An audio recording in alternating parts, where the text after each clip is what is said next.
This is it. Allow me to reintroduce this it. Representing From west to east. Just better get it right. Just better get it right. Y'all know the name. Wendy Williams. Been in this game for a while. I hate to brag. Ain't nobody Hey, this phenomenal. like the queen. Right here. Who the world is this? So much drama. From yo block to yo block. Heard of the number one female. Been doing this for years. Every barbershop, beauty salon. Who the world is this? So much Again and again. Wendy Williams. Bringing your name up. A lot of you haters scared to death.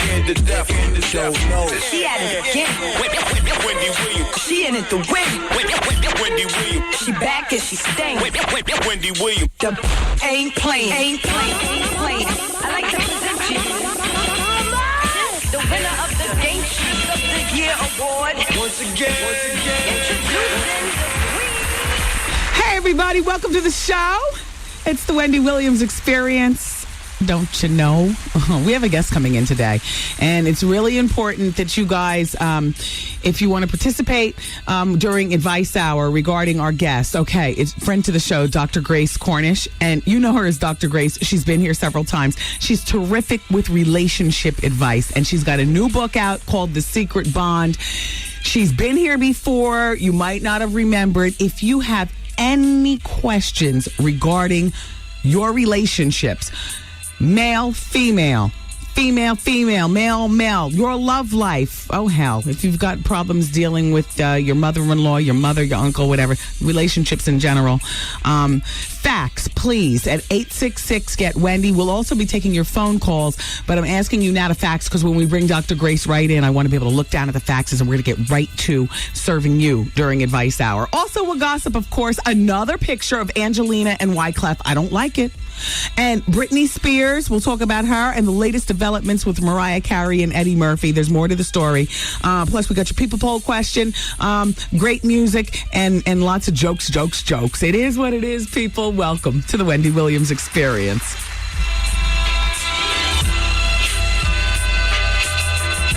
Cornerboard.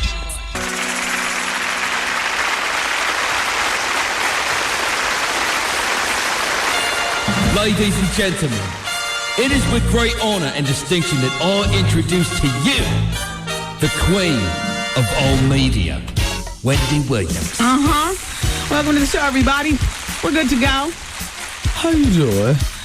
All right, now. I can't wait till Dr. Cornish gets here. You know what? At the top of the show, the fax machine was out of fax paper, so now the faxes should be coming through. And once again, if you have a question regarding your relationship, please get your questions in, not while the doctor's here on the fax machine, but prior to the doctor being here, so I can sift through, and when she comes in the studio, we'll just be ready to go. Because, you know, it seems as though whenever Dr. Cornish comes here, this will be her third time. The time goes by so fast, and her information, you know, she's a woman of a certain age, much like Mother, she has lived. And she's a PhD in what she does. Come on. She is what I'm not. I just give practical advice from my standpoint of view regarding yours relationship. If you want to know it the way it would be given to you if you paid your money and laid down on a couch at some PhD's office, come on, get your advice for free today regarding your relationships. You know, should you marry him? You know, all that crazy stuff that you all ask me. I try to answer you the best I can. I love Advice Hour. But today, like I said, Dr. Cornish is coming in to help us out. So it's good. We are not talking about the MTV Video Music Awards today, are we? Okay, good. Just checking. I'm glad we're over it and moving on. Good. Fabulous. Fashion Week is coming to New York City. And, you know, I'm trying to score some seats at some of these fashion shows. I love the fashion shows. You know why? Because it's like one quick party. You know, you go, you do a lot of finger waving. You know, the press is there, and then you take your seat. Just like on TV, if you've never been like to a real runway fashion show, like you know, big New York City or Milan or Paris or something like that, it's just like you see on like the Style Network and stuff. The lights are up, and then next thing, and the paparazzis are clicking, and then the lights dim, and then like that, before you know it, people are running back and forth on the runway. You know, runway prancing. 20 minutes, 25 minutes later, the designer is walking out, waving hi, thanking the crowd, and then you leave. a whole lot of air kisses, and you're talking to the people all around you as you all get up and make your way out of the venue. So it's quick. It's like a quick party. A total of like an hour. I remember last year I went with my mother. We literally had the car just waiting outside with the car running. You know what I mean? It's quick. Just happens.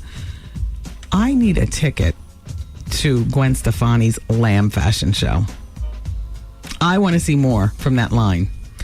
Because the only stuff that I ever see, are those bags like the Le Sport sack bags. They're nylon with the lamb on it. I don't want like anything like logo-y, in terms of a bag from her. But I would love to see like what her hoodies look like and stuff. She's got the shrunken hoodies that fit up at the waist, like that real young fit, but they're supposed to fit that way.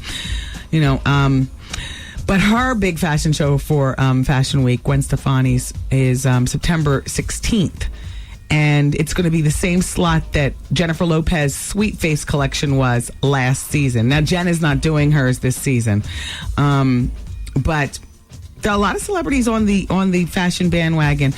I don't know that Beyonce's doing anything for Fashion Week. Is her House of Darian? Gay Steve is back, everybody. Hi, Gay Steve. Hi, how you doing? Steve, how you doing? How you doing? Steve goes to school. Where do you go to school in New York? NYU. Yeah, but he lives in Maryland, and so he's been away all summer, so now he's back because school starts next week. All right, so be my fashion go-to person. What was I just asking? House of Duran. House of Duran. Is it up and ready? I don't think so. I think Tina's still working on it, so probably not for another couple seasons, I think. Yeah. Who else are we looking forward to for Fashion Week? Has Eve ever done anything for Fashion Week? Her stuff doesn't require Fashion Week? No. All right. I can dig it. Wyclef's wife, Claudinette, I know she's got her fuchsia fashion show. I don't know whether she's doing it for this season. Not everybody who does like spring fashion does the fall fashion shows. I love Fashion Week, though. The parties are great. I was invited to shout out to everybody over at Life and Style magazine. I will be in the building. True fist in it. That means a free drink in each hand. All right, let me get back to Wyclef. So there's more to the story, you all. And it's shaping up just the way I did the scenario yesterday. Here it is in the newspaper today. So Wyclef and Angelina Jolie are doing fundraising together. See, while Sean Combs strutted around Miami for the Didio Music Awards last weekend, trying to hog every last ray of spotlight, Wyclef Jean decided there was no better time to diss his Diddy-ness at a fundraiser for his Yalel, is that how you pronounce that, Clef? Yalel Haiti charity in Wainscott on Saturday night. Wyclef took the stage and riffed on Combs' famously gauche Hamptons parties, quipping to the well-heeled crowd. Here's the quote. P. Diddy, he be so corny. It's classic, Clef. The 300-odd Haiti enthusiasts, including Meryl Streep, blah, blah, blah, blah, blah, blah, and Angelina Jolie,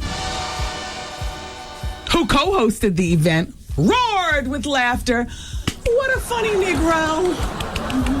I think I love him. All right. The evening raised more than $100,000. That's terrific, Clef, in development for his native country. You know that was making Angelina Jolie so moist. Shiny, clear-skinned Negro with money, creative, friends with Bono, and who are those other people that he's friends with? Who else is he friends with? You know the crowd. You know, the Uber Whites. Bono, Sting. Who else? Who is he? Who? Spielberg. No. We are the world. This is Clef. Raise money, you know. Bono, Sting, and that crowd. You see what I'm saying? I see. They raised over $100,000 for Haiti. That's fabulous.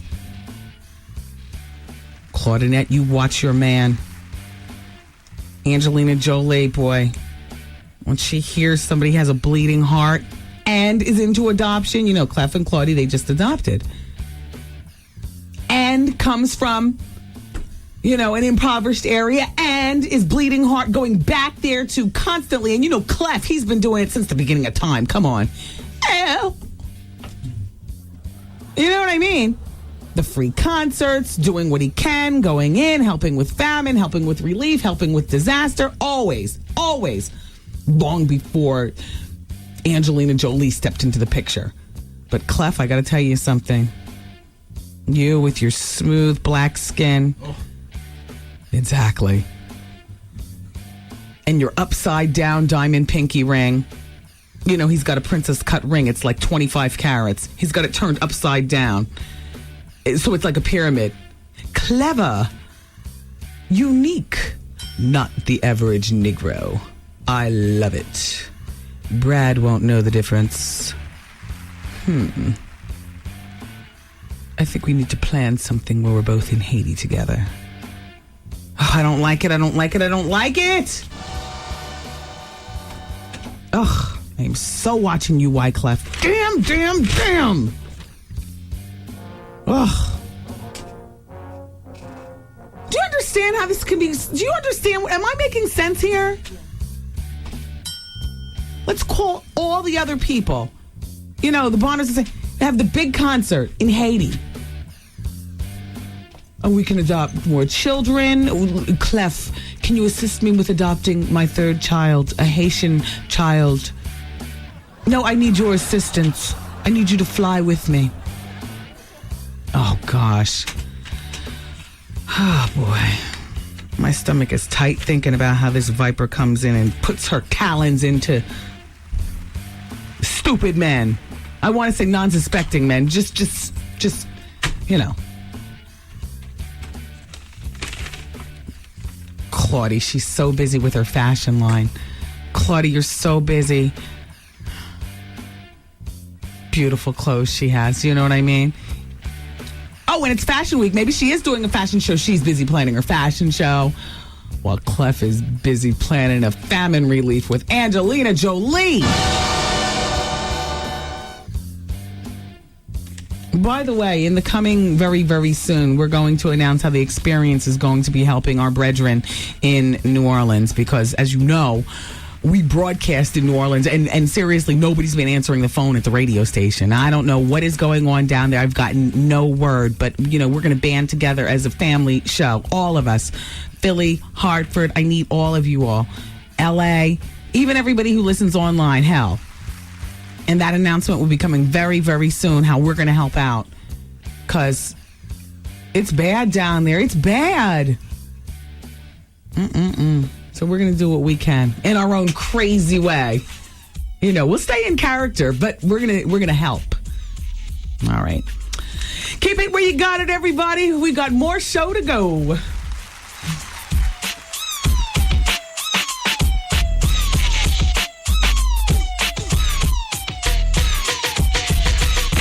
Wendy, man. I wrote yesterday to get you, but that book is fire. Yes, honey, you did it again, honey. You did it again. The Wendy will. 107.5 WVLS. Today's R&B and classic soul. It's the Wendy Williams Experience at 25 minutes after 2 o'clock. Good day, New York. I had fun this morning. You know the best part? I have to tell you something about LA weight loss. Yeah, I'm tying everything together. Watch how I do this. Watch this. Watch this. Watch this, Art. I was on Good Day New York this morning, and you know, that is my choice in the mornings. I've been part of that watching family for years. And to be asked to sit in for Jody Applegate yesterday, today, tomorrow, and then next Monday, Labor Day, is an honor. And, you know, it's not your standard show where you're just sitting perched in your seat and you only have to look decent from the waist up. It is a total body shot. Thank God for LA weight loss. Do you understand? And I'm serious about this. I used to be so concerned about fat angles that I would zone out on everything else that is going on. Come on. Does your body sometimes, your thoughts on your body, sometimes overtake your mind and you can't even pay attention and concentrate on your game, whatever your game is, whether it's your dating game or your love-making game? You know, oh gosh, if I stretch my body up this way, he's not going to feel this role. Oh, come on, let's be real. You don't have to be honest with me here on the radio. I can't see you, but be honest in your own mind. I've been there, and the last bastion of getting over something is the fat angles on TV. At this point, look, I'm right with myself. I really don't much care. You know what I'm saying? It is what it is. This morning on the Fox 5 Morning News, Good Day New York, I was wearing a printed dress. I would never wear print on TV. Are you kidding me?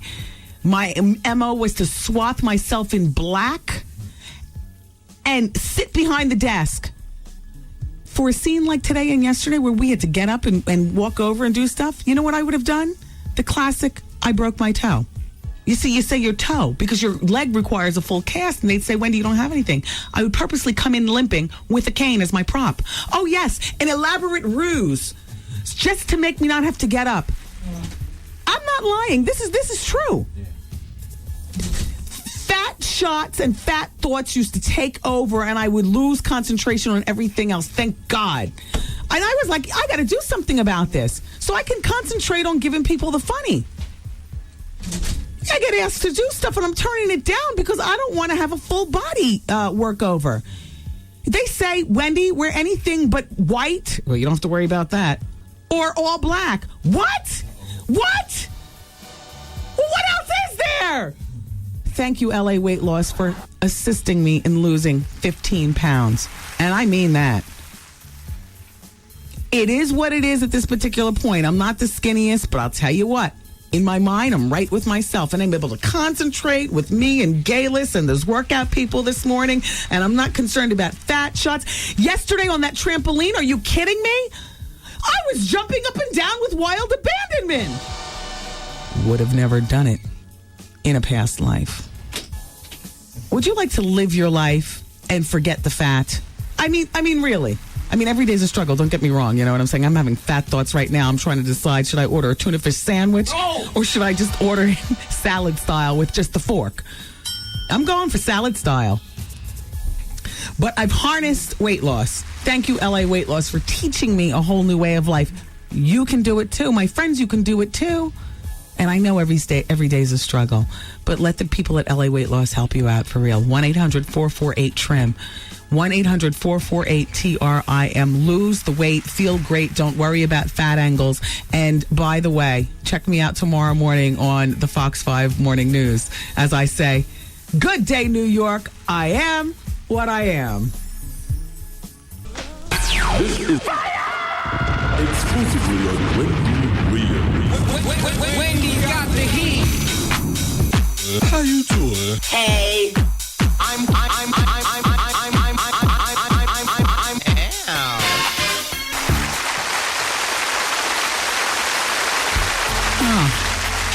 Alrighty, everybody. The Wendy Williams Experience is on the radio. Dr. Grace Cornish is in the office right now. And you know what? As you fax in your questions regarding relationship advice to Dr. Cornish, if you can address them, Dear Dr. Grace, that way I can immediately look at your fax and know that you're not trying to slip in a comment about the VMAs and you're not trying to slip in a comment about, off-topic situations. Everything's actually on topic here on the show, but next hour's advice hour. It just makes it easier for me if you just put Dear Dr. Grace, then I know you're asking about relationships. And yesterday on the WendyWilliamsExperience.com, the web poll question was about women asking their man to marry them. So we'll talk about that next hour too with Dr. Grace. It's tax-free shopping week here in New York. I did a little retail therapy earlier this morning. Me and Nicole, we went over to H&M. It was so loud.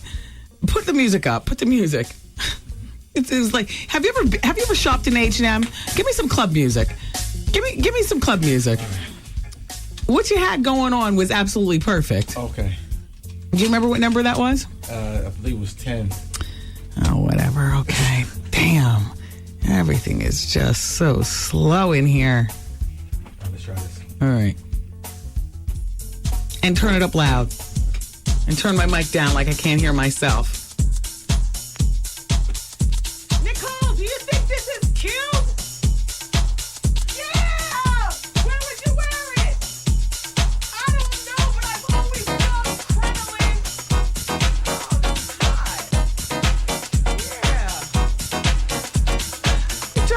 this on. Oh, damn, the line for the dressing room is too long. Let me try to get up in the mirror. Back up. Excuse me. Have you ever been in H&M? It is so loud. Ring, ring, ring goes my phone. Hello? No, I'm still blinded. I need an emergency appointment for tomorrow at 10 o'clock. I'll be there. Huh? Oh. But you know what? The great thing is that, with the tax-free shopping, shout out to everybody whose kids are going back to school and whatnot. I know that it's helping out. I know Connecticut had it last week. I was tempted to drive up there and buy stuff. Anyway, nothing like a little shopping. Kids going back to school this week, I guess, and next week. My kid starts kindergarten next Tuesday. Wendy, I saw the picture that you were talking about with Wyclef and Angelina Jolie. You did not tell the whole story. You have to see the actual picture to get the full effect. Oh, well, all I saw was the copy that was in the newspaper. I'm going to continue with this facts. The looks, Wendy, are intense on both of them. And she's looking not at him, but into his soul. Wyclef looks like he just spotted the photographer and he's trying to look away. He's thinking, damn, I sure hope Claudie doesn't see this photo. Their hands are entwined. I saw the picture yesterday, Vanessa. They were holding hands, and you're right. She was burning a hole in his soul. Wyclef, it is not too late. Please do not get seduced by the devil. It is not too late.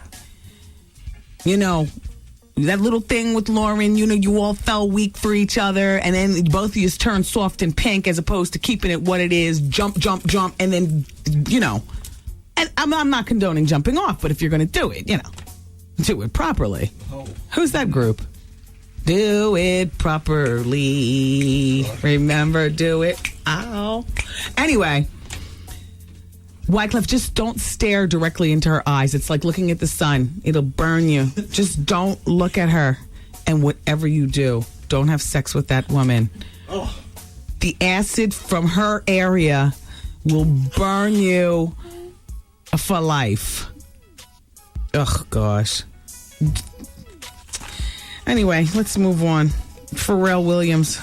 They're saying he was smoking weed with the Hiltons in the club. Well, please, that's only half the story. The other part, this is all going on in Miami. The other part of the story is that he was at this club called Prime 112 in South Beach. And here's the quote.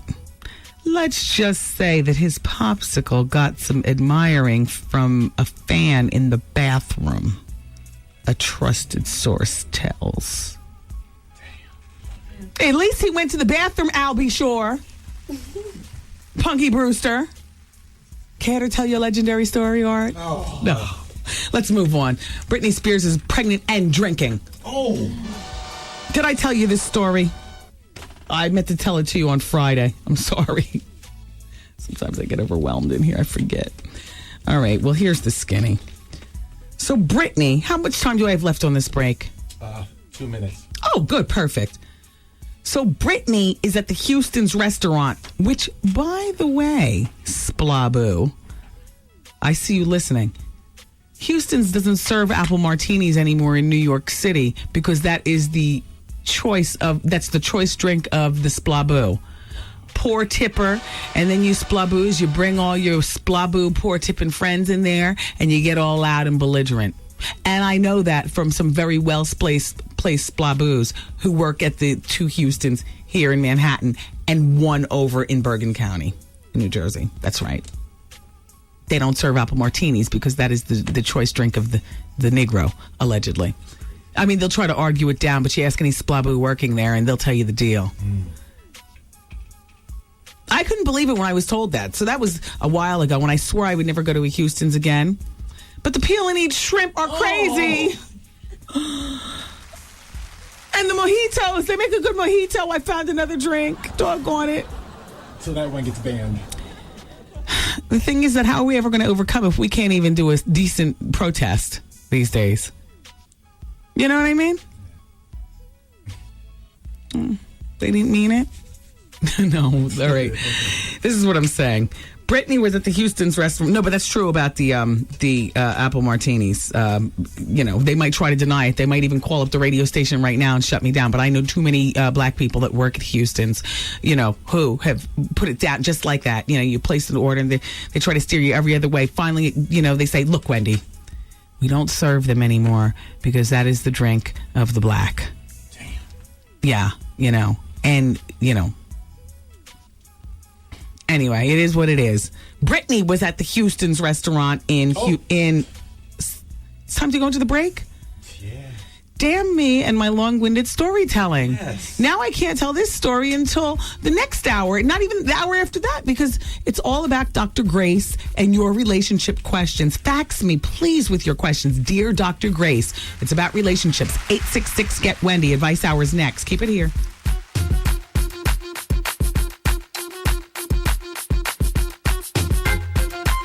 Wendy, man. She says, I know that Tyrone doesn't care about me. She says, he looks at me like I'm just a piece of, and I look at him like he's just some. The Wendy.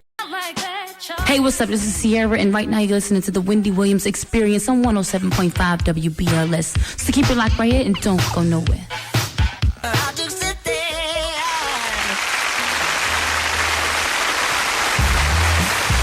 Open the door. Let's rush Dr. Grace in. This is Advice Hour. Dr. Grace Cornish is here with us. This is her third visit back to the experience. She's got a new book out. It's called The Sacred Bond, 7 Spiritual Truths to Recognize and Marry Your Very Own Soulmate. To learn more about Dr. Grace Cornish, go to her website at Dr. Grace Cornish, Cornis. Just as simple. drgrace.biz. You've got it. What's the biz? I didn't even know that was an ending. It's new. Oh, it is? It's new. The comms are all taken. Yes. All right, Dr. Grace, it's lovely to have you back in the show. First, I want to go over with you very quickly. We do a web poll here every day. Okay. Yesterday's web poll, on the Wendy Williams Experience was, women, would you ask a man to marry you? 70% of women said no. 30% of women said yes. Your thoughts, Dr. Grace? Pull up to the mic, Dr. Grace. You know what? Let me get in here because this is very, very exciting. You know what I tell women? If you feel it, a lot of women say, okay, I'm going to wait till he finds me because a man that finds a woman finds another thing. However, you have to make sure you're out there. If you feel like this is your soulmate connection, there's nothing wrong with asking or hinting towards it. Okay. So therefore, listen, the noisy wheels are the ones that get oil. Squeaky, so get some squeaking and say something. Okay. Dear Dr. Grace, I'm a 29-year-old female who is currently engaged. No details have been set because, honestly, we can't afford it, the wedding. I'm also 5 months pregnant. Can you tell me if I will ever marry this man? Oh, by the way, I have 2 other children. I've known my fiance for 9 years. I've been engaged for 7 months, just in case you need more details. I think what they should do is have a small wedding and then afterwards have a reception and invite everyone over if that's the case. How about go to Justice of the Peace? Yeah, they could do that too. Okay, there you go, girl. Okay. Dear Dr. Grace, I need some advice. I've been in a relationship for 8 years now, and we have 2 small children together and a home. But I'm not sure if I'm completely happy with him. When I make up my mind to leave him, it hurts, and I can't picture my life without him. But I don't know if I'm just used to him or still in love with him. I'm not sure if I can ever be satisfied with him. We've been through so much together. We both did some dirt earlier in the relationship, but we got past that. He's a good man and a good father, but I don't feel the same way I used to. Please help. And that's from Tay in Connecticut. You know what happens whenever children come into a relationship, it changes the whole dynamics of the relationship. And if you're not sure whether you're satisfied with him yet, go and get some work, rekindle a relationship, get someone you trust to take care of the kids for a while, for a weekend, go away, have dates, schedule dates. Because it's been 8 years with 2 small children. Unfortunately, she doesn't say the date, how old the kids are. They need some time to themselves, though. They need to rekindle something, either saying we're going to make this work, we're going to go through it, or, just take a breather and make sure that you both get to some place where you can enjoy each other. Okay. By yourselves. Okay. And all that happens with good communication. So communicate to your partner that you need to reignite the fire. Dear Dr. Grace, my name is Kenya, and I'm 24 years old. I'm an engineer, and I've managed to have one relationship in my life, and it lasted 2 months. Remember, she's 24. Okay. I think I'm a nice person. I'm attractive, and I have a great personality. I have my own money, and I'm easygoing.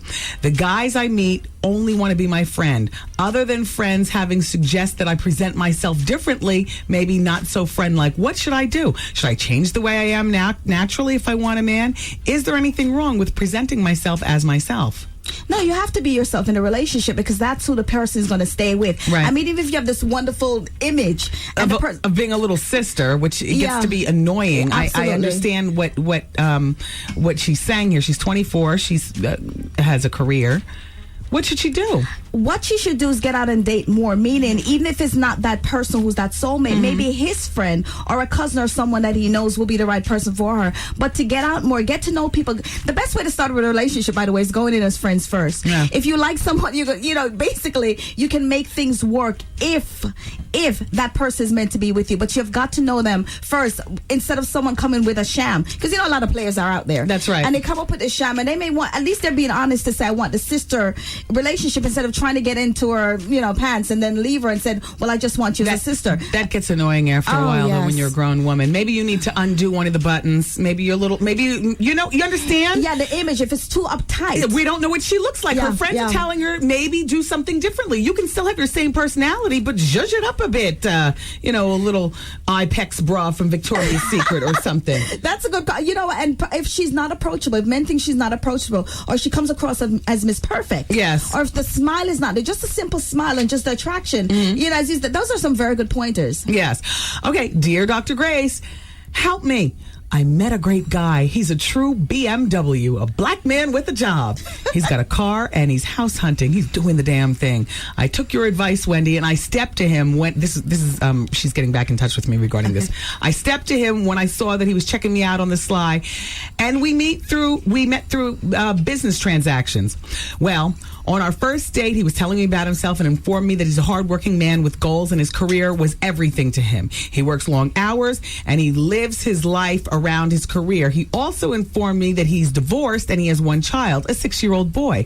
So we've continued going out on dates, hot and heavy, for the past 9 months.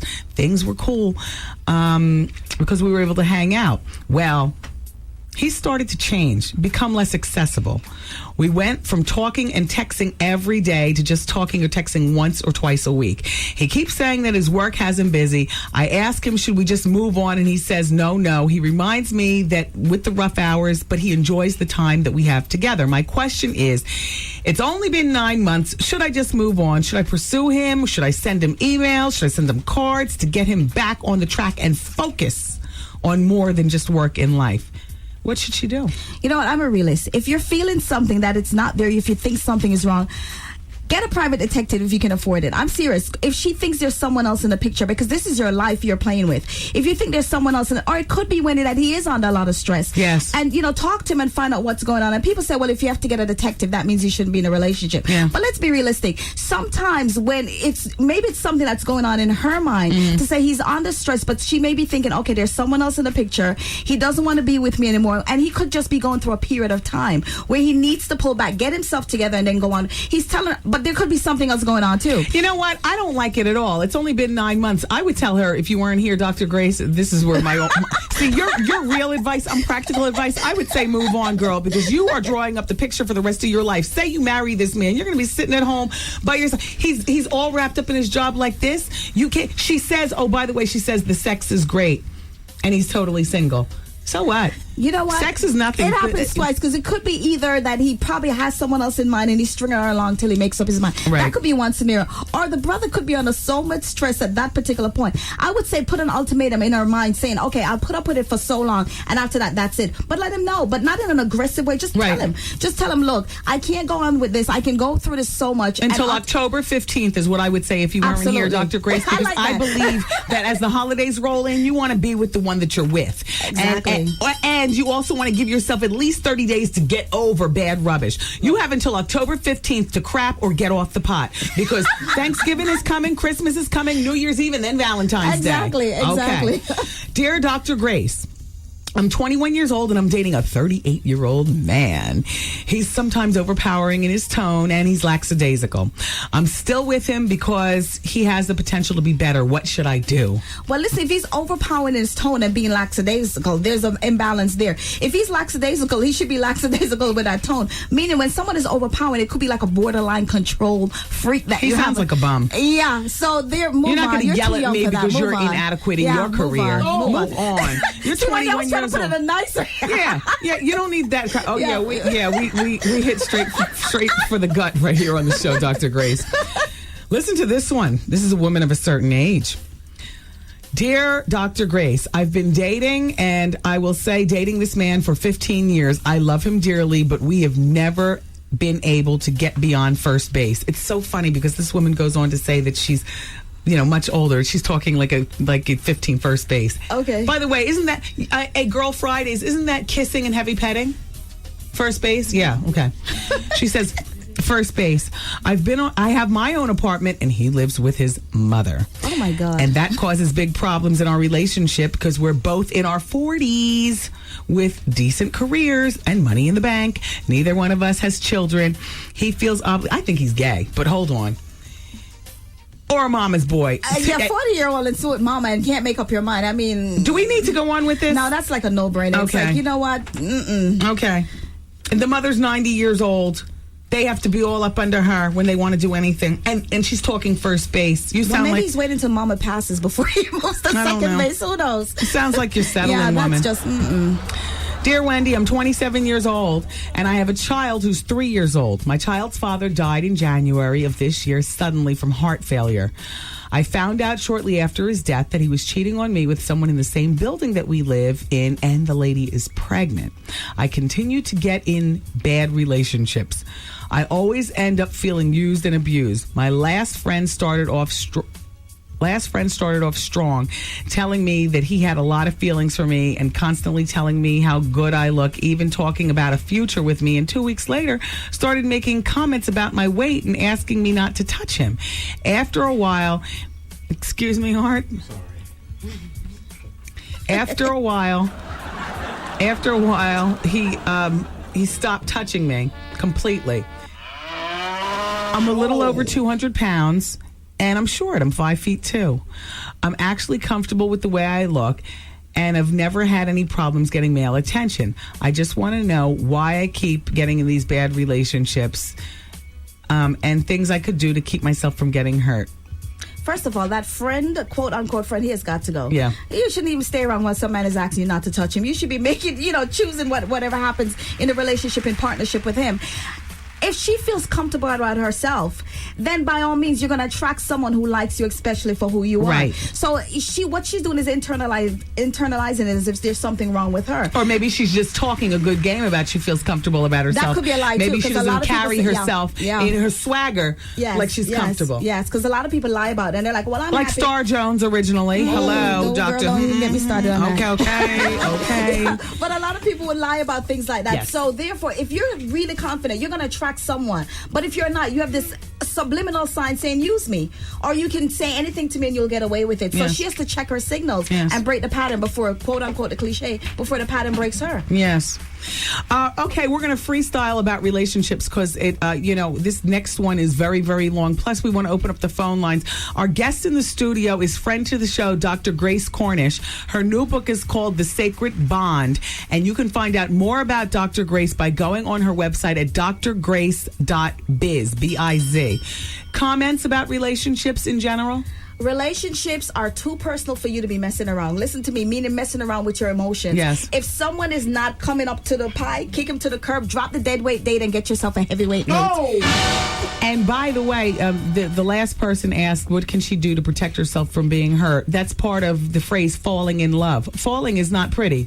You fall in love and you leave yourself vulnerable, and you have to be open to the battle scars. Yes. Unfortunately. Yeah. Because falling, when it indicates tripping. Yes. Who wants to trip into anything? Yeah. Take your time, go in there with your eyes wide open and check him out or check her out before you let them in. For men, check her out before you let her in. A woman, listen to me, keep your minds open and your legs closed until you make the right decision. At what point do you tell somebody that you have an STD like herpes or something? I think that should be up front.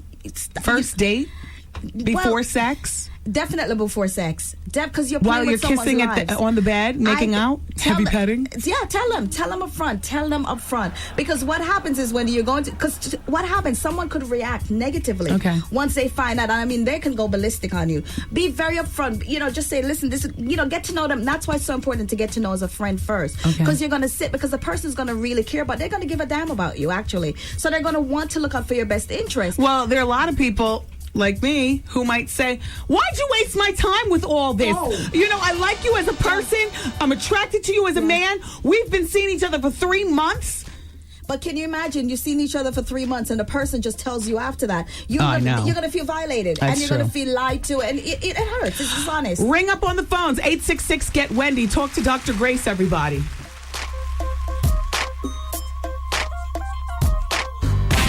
Wendy, man. I've been talking to this young lady. She called me at home and I was listening to your show, and she says that she doesn't know any straight guys that listen to the Wendy Williams show. No, plenty of straight guys listen to the show.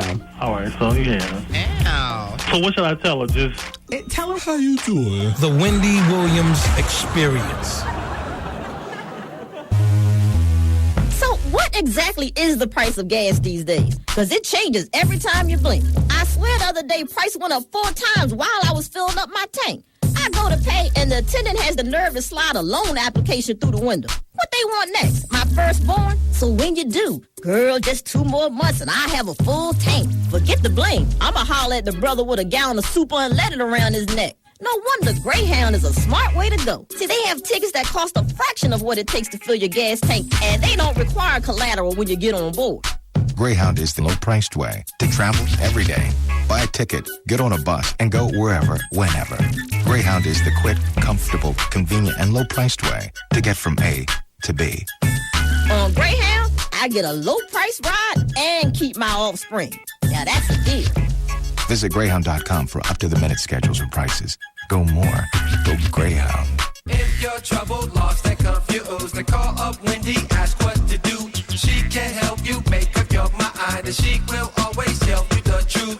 Now's the time for advice hours, so call the line and try to get through.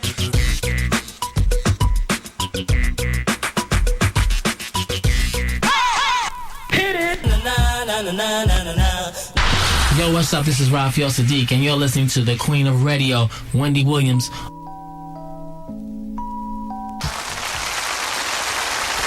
It's Advice Hour here on the Wendy Williams Experience. Our special guest in the studio is Dr. Grace Cornish. Her new book is called The Sacred Bond. The book previous to this one is called The Band-Aid Bond. She is a wonderful woman. Find out more about this clinical psychologist and author at her website, drgrace.biz, B-I-Z. And now we'll go to the phone, Dr. Grace. Hello? Hi, Wendy. Hi. Talk to Dr. Grace. Go ahead. Hi, Dr. Grace. Hi. Hi. I'm a 26-year-old female, and I'm in a relationship. I've been in a relationship for 3.5 years with my boyfriend, and my main problem, well, 2 problems, is he does not get along with my son. I have a son who has some special needs, and he's really disruptive as far as making my life really stressful, making our relationship stressful, and we've still been trying to hang in there and work through it. But he's causing a really tough burden on us and me. And well, my problem is I've been kind of pressuring him, not pressuring him, but yeah, I have, to marry me. We've been together 3.5 years, and I kind of feel like it's time, even though we're going through the problems. We're financially secure. I'm very independent, and he's very independent. And I'm trying to get him to marry me, but he's like, no. I love you. I support you in whatever you do. Dr. Grace, after 3 months in a relationship, a man knows what he wants to do. Exactly. In 3 years, he's just stringing you along, and he's basically just. And you don't have to pressure him if he's not. If he doesn't want to do it, you deserve so much better. It's time to bail.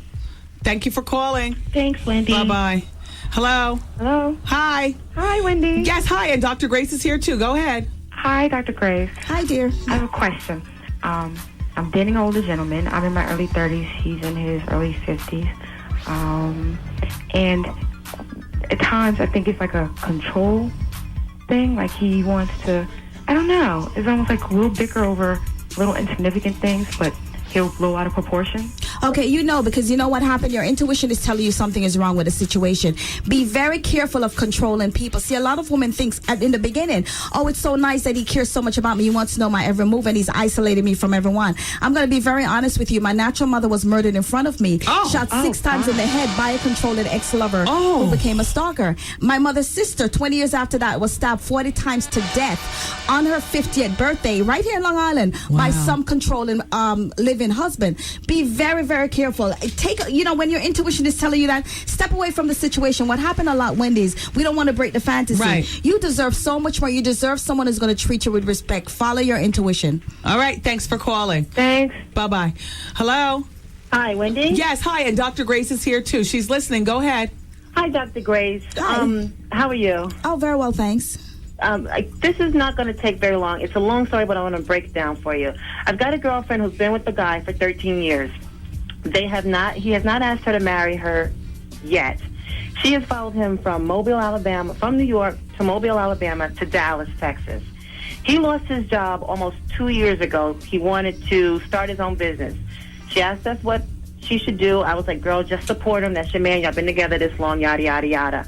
It's been almost 2 years now. He still doesn't have a job, won't get a job. She's working 2 jobs. Oh, God. And he still, again, has not asked her to marry him. Wait, but this is the big one, Dr. Grace. Do they have children together? No children. Wow, a bail. I'm telling you. That's what I think. But how do I tell my best friend that she needs to bail on the man she's been with for over Stay out of grown people's business? I can't tell her to just leave him. Here's what you do. Wendy, I have to plug this book here, The Band-Aid Bond. Go. That's my book, The Band-Aid Bond. That's your first book. That's the one right before this one. Yes. How to uncover the hidden causes and break the pattern of unhealthy loving. And basically what Band-Aid bonding is, Wendy, is when women use themselves as this emotional adhesive to try to cover up or hold together a broken or wounded relationship. That's just not working. She's ignoring herself and tending to his toxic wounds. He needs to grow up, take care of business like a man, meet her part way. But to me, he's like, the old cliche, why buy the cow if you can get the milk for free? You get the milk She's for free. breastfeeding him with her milk. Honey, tell her to, bail. Yeah, exactly. I like that when they bail. All right. But when she comes back home to New York, I've got a family, and I can't hang out and party with her on the weekends like we used to do when we were young and in college. So, she comes back to New York, she's lonely. But here's the thing, Dr. Grace. I think that there's something to that stay out of grown people's business. Like, I understand that that's her best friend and everything that. But unless she comes to you and says the words, what do you think I should do? Don't volunteer. She has said that to me. Well, next time she says it, tell her. Absolutely. But next time she says, say straightforward, say, I love you, but I have to tell you the truth. Yes. Because what happens is a lot of times they can end up resenting you, even though they ask you. But get her the Band-Aid bond and give it to her discreetly. Just say, I found this great book, read it. Yes. I'm telling you, when people see themselves in a story, they tend to look at it differently. That's good. All right. Thank you, Dr. Grace, and thank you, too. All right, we'll go to another one. Hello? Hi, Wendy. Hi, you're on the radio with Dr. Grace as well. Go ahead with your problem. Hi, Doctor. Doctor, I was married 18 years. It fell apart. And I'm finding that dating is a very difficult thing to me because I'm so emotional and I want to have something right. But it's like I feel like I'm an equal opportunity employer because relationships are such hard work. But is my approach wrong? Am I like trying to be too nice all the time, or do I have to change that tone and have that little thug in me? Because it seems like women are just attracted to thugs. Well, it depends on the type of woman. But honestly, a lot of times women bypass the really nice guys and they call them wimps and weaklings. And they go for the good-for-nothing, smooth-talking, run-around community lover. Not all women. A lot of times, just the same way some men go for the Uchi Mama type of woman. So it depends on which area he's looking in, Wendy. Where are you looking? Be yourself. There's some wonderful women who are looking for nice guys. Not a wimp, but a nice guy. So be who you are. There are a lot of women out there for you. But you just need one good one. And we wish you well. Thank you for calling. We'll take one more call. Hello? Hey, Wendy. Hi, it's Advice Hour, and you're on with Dr. Grace. She's taking your relationship advice. Okay, great. Is it everything about relationships? Yes, go ahead. Okay, I have a question about trust. Okay, I've been dating somebody for a year, right? And the person is kind of acting like they don't trust me. It's like every time I leave the house, they're always questioning what I'm doing. And it's getting to the point to where I'm starting to question what they're doing. because I know I'm not doing anything, and it's starting to look kind of guilty on their part. He's up to something. Yeah, usually when someone who's wants to figure out what you're doing, they're usually hiding something in the closet, more ways than one, or hiding something, and they're blaming you. So it takes the attention away from them. So be very careful, and basically look into his situation, see what he's doing, and ask him if he's asking those questions based on what he's doing. All right. Thank you, Dr. Grace. Her website is drgrace.biz. Her new book is called The Sacred Bond. Her other book is called The Band-Aid Bond. She's a friend to the show. This is her third visit, and she'll be back for a fourth, fifth, and beyond. Thanks, Thank Wendy. you.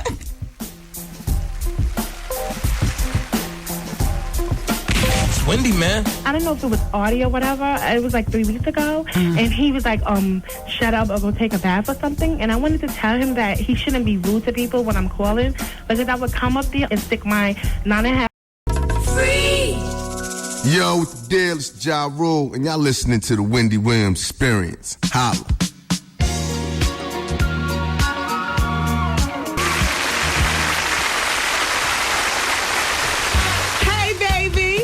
Thanks so much for still being here. For those of you who just turned on your radio, how you doing? It's the Wendy Williams Experience. And a shout out to Dale, who works at the accessories showroom. And the place is called Pure Accessories. So Dale says in his fax, Wendy, all you saw this morning was cleavage and hair. You looked fierce. Diane von Furstenberg. Yes, you know a DVF wrap dress is the perfect go-to dress in any girl's wardrobe. Well, and in between, and during the commercials, they would say, can you pull your dress over just a little bit? And Chris would say, no, leave it where you got it. And I would look at the camera and say, how you doing? And then they would say, and 5, 4, 3, 2, 1, and we're back. And I'd push up my hair one more time. And then the camera would go live. And then we're on. Here we go. No, what? No, there's no drum roll. What are you doing? What's this mean? I'm talking about I'm talking about the news this morning. For those of you who aren't in New York, and there's a plethora of you aren't, I was co-hosting actually, a guest co-host, the Fox Morning News here in New York, which everybody who's listening, in whatever city you're in, you've got your local morning news. Here in New York, Fox Morning News is everybody's choice. I mean, you know, Good Morning America is what it is. Good Day Today, whatever, is what it is. But here in New York, it's all about the Fox Morning News. And so the co-hosts together are Chris Galis and Jody Applegate. And Jody's been on vacation. And so they asked me to fill in, and I am so honored. So, you know, I can't exactly wear a wife beater tied up at the waist with a pair of True Religions. Why not? And some big lucite shoes, because I already asked. They told me no. Yes, I did already ask. I said, listen, I said, you know, I mean, I do have go-to clothes for my Wendy's version of a newscaster. But if I wear like a nice cashmere V-neck sweater and some jeans and some nice shoes, spice it up. Can I do that? They said no jeans on the news. I said okay, no problem. You know, and I have no problem with that because, you know, in my head before radio, what I wanted to be was a newscaster. So this is like a dream come true. And I'm filling in. But if you see what I'm filling in, then you'll understand why I probably chose the best thing, which is on radio, because as a newscaster, if I was doing it full time, I know I could not wear a DVF wrap dress only because of my body type. You know, it's nice for a guest spot, but you know, every day is too much. Every day would be absolutely too much. Oh. You know, all the Aquanet and everything. And I thought I could judge it down. Yesterday, did you see? My hair was all flat and sensible and stuff. And, you know, I had a nice cardigan buttoned up, you know, to the point of sensibility, and a nice, you know, skirt and whatnot, and some big shoes. Not lucite, but, you know, leather.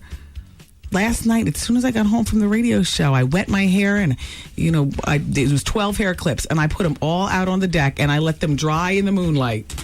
And I woke up this morning, and I shook them, clipped them, aquanetted, tossed my head down, threw it back up, tossed it down and back up. Think Beyonce Crazy Love. Down, up, down, up, down, up. Then more spray. Okay, I'm ready. Where's my lip gloss? And that's my presentation. Good day, New York. How you doing? So I'll be doing that again tomorrow. It's really weird because I've been up since, once again, 3 o'clock in the morning, and I feel fabulous. Did you do it every day? No. I mean, I could do it every day. Oh, are you kidding me? For a check. I mean, actual job. And Excuse me. I know how to wear a Fair Isle sweater. Oh. Sensible shoes and looser clothes. You better work. But, you know, I prefer to wear looser clothes, if you know what I mean. Oh, yeah. I mean, I know what to do. I could put on a St. John's knit. I mean, I josh you when I talk about sensible clothes because to me, St. John's knit is the perfect go-to. You know, I'm going for a luncheon with my mother. Let me pull on St. John's knit. I mean, they have sexy stuff too, but, you know, I'm talking about the conservative stuff. I'm doing the news, you know, for my livelihood. Yeah. Let me put on a St. John's knit and get that sensible bob. Like on the cover of the Wendy Williams Experience. I don't know what I was thinking at that particular time in my life. Oh, my gosh. I mean, the pose, the smirk, that's me. But the hair, what happened? Well, what happened, Mommy?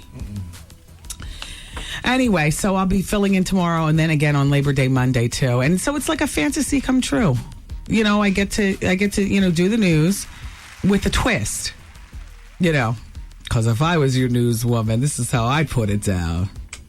Good morning, everybody. How you doing? And I put my hands on top of each other, thereby pushing everything together and amplifying it more. And I let my hair slink in my eye. My son loves that. Mommy, you look pretty. You know, when the hair slinks in the eye, I'm like, oh, my God. My hair would slink in my eye, and I'd be reading the teleprompter, lips all glossed up. Good morning, everybody. I lick my lips like LL Cool J. And I'd let my shoulders do the talking. Uh-oh. Good morning, everybody. And here now, the headlines.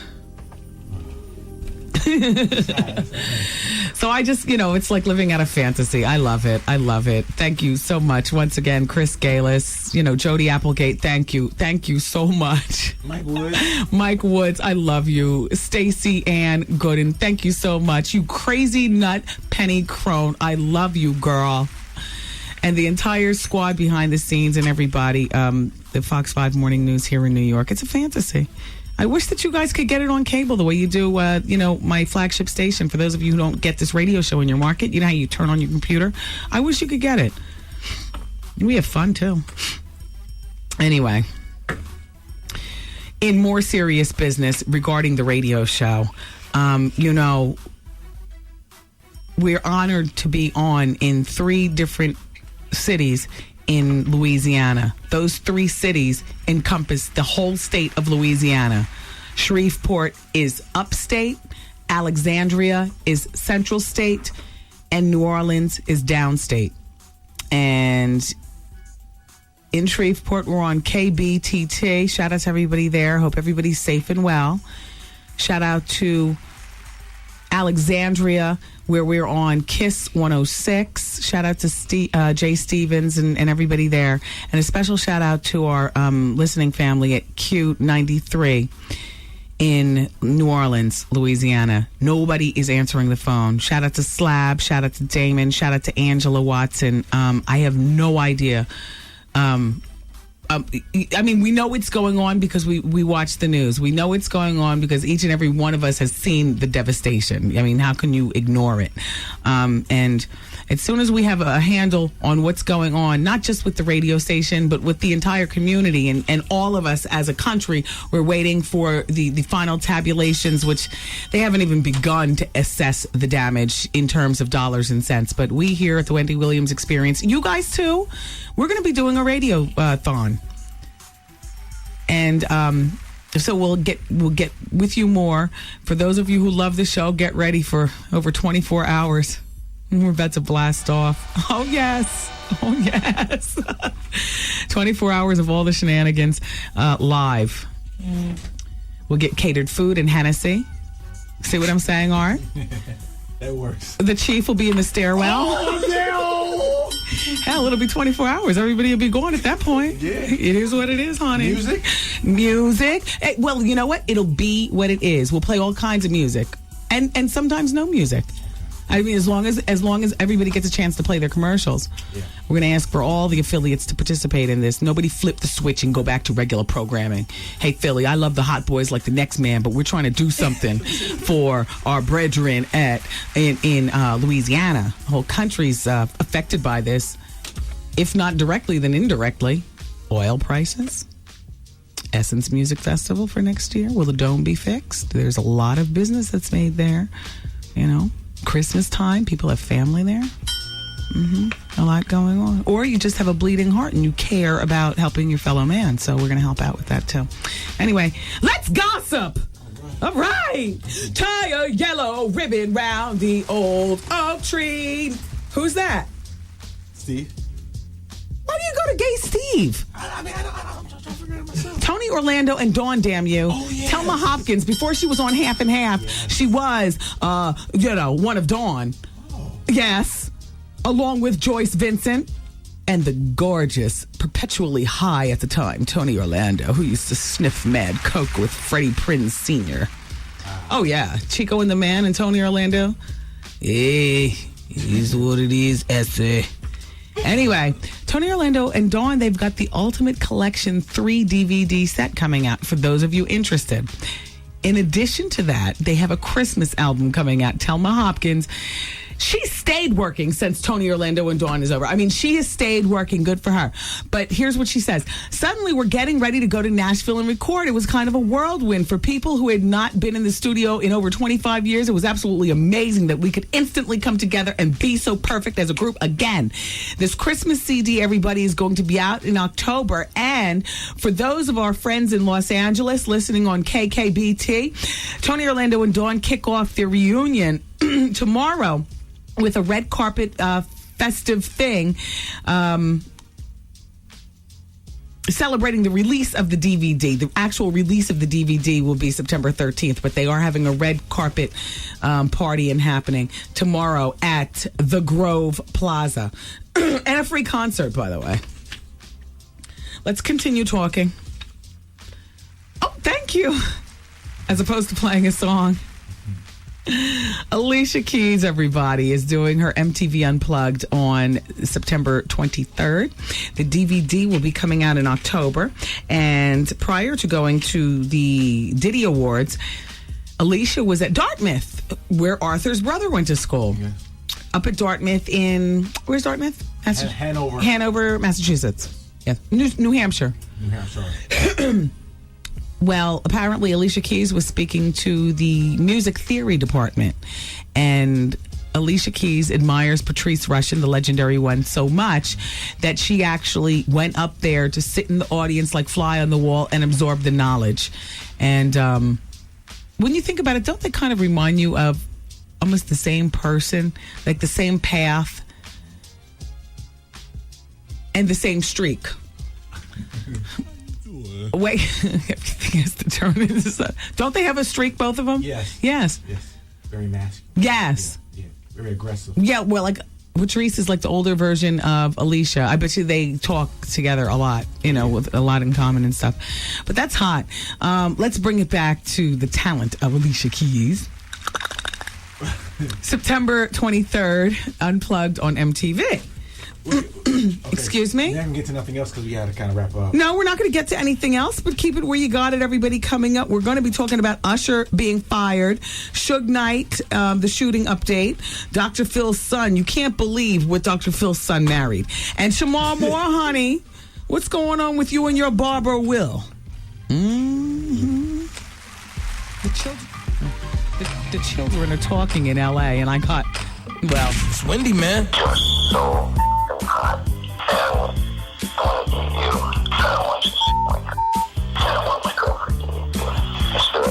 The Wendy Williams Experience. I just got this new book, and I got to tell you something. I'm trying my best. I've read only 2 books this summer, and I'm a little disgusted at myself. One of the books, it's taken me so long to read that I forgot the name of it. Hey, Nicole. What's the name of Nancy's book? I'm still reading it. It's still on my night table. It's haunting me. I'm so mad at myself. It's taken me the whole summer. I only read 2 books this summer. 3 books. 3 books.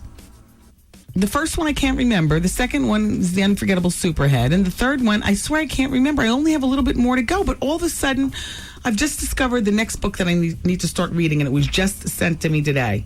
It's called FAB. F-A-B. And it stands for... Nicole. I just text her. You text her? On that computer. She's out of the office? Oh, no.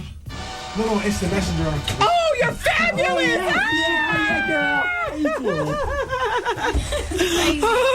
It's no strings attached. I was about to panic. Exactly. No strings attached. Okay, I'm trying to get through No Strings Attached, but look at this book right here. It was just sent to me. Fab. What does FAB stand for again? I forgot. Fabulous. Fabulous.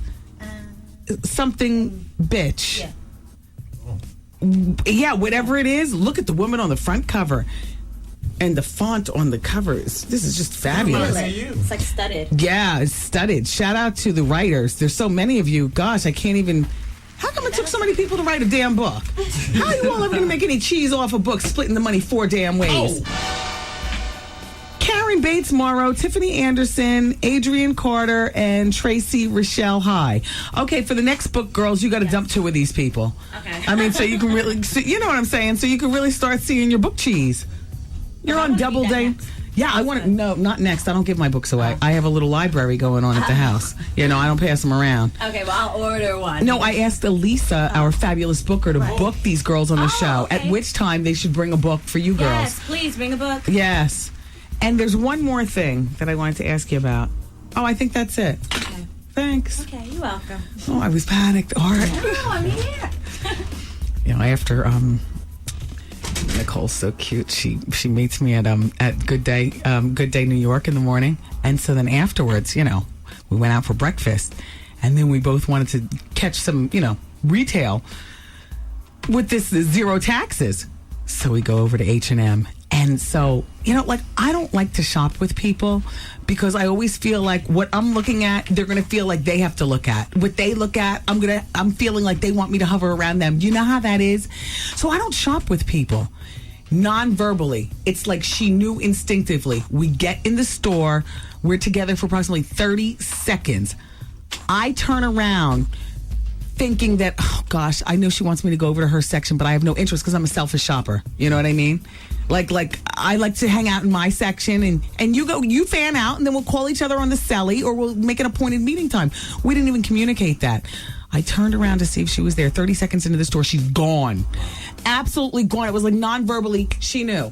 You know what I mean? And so then I go up to the 3rd floor, and I see her, and then we fanned out again. She paid for her purchases. I was paying for mine at a separate one. I called her up on the cell phone. I said, I'm at the cash register. She said, I already paid for my stuff. I'm on my way over. I said, here I am. And you know, I'm big. So, you know, here I am. And she saw me. It was absolute. Hey, Nicole, that was a perfect shopping experience. You know, like when you go with somebody, like that's, you know, you feel so obligated. Nicole, that was perfect. Let's do Century 21 tomorrow after the show, after I get my colonic. You know, why you don't have to pay any taxes. Yeah. I went in with $100. That's it. And I spent $115. It was great. It just, you know. She said, okay, hell yeah. Oh, she did? She texted you back? Yeah. Okay, we'll go downtown to Century 21. Take advantage, New York. Yes. Where am I going with this? Right here. Give me something to say. Shout out to Elizabeth, New Jersey. Oh, the WBLS street team is going to be at IKEA. 1000 IKEA Drive, Friday, September 2nd. And you can meet Mark Jordan. Wait, hold on. This is all running into each other. Okay, there's 2 IKEAs that the street team's going to be at. One is 1000 IKEA Drive. That's going to be Friday, September 2nd.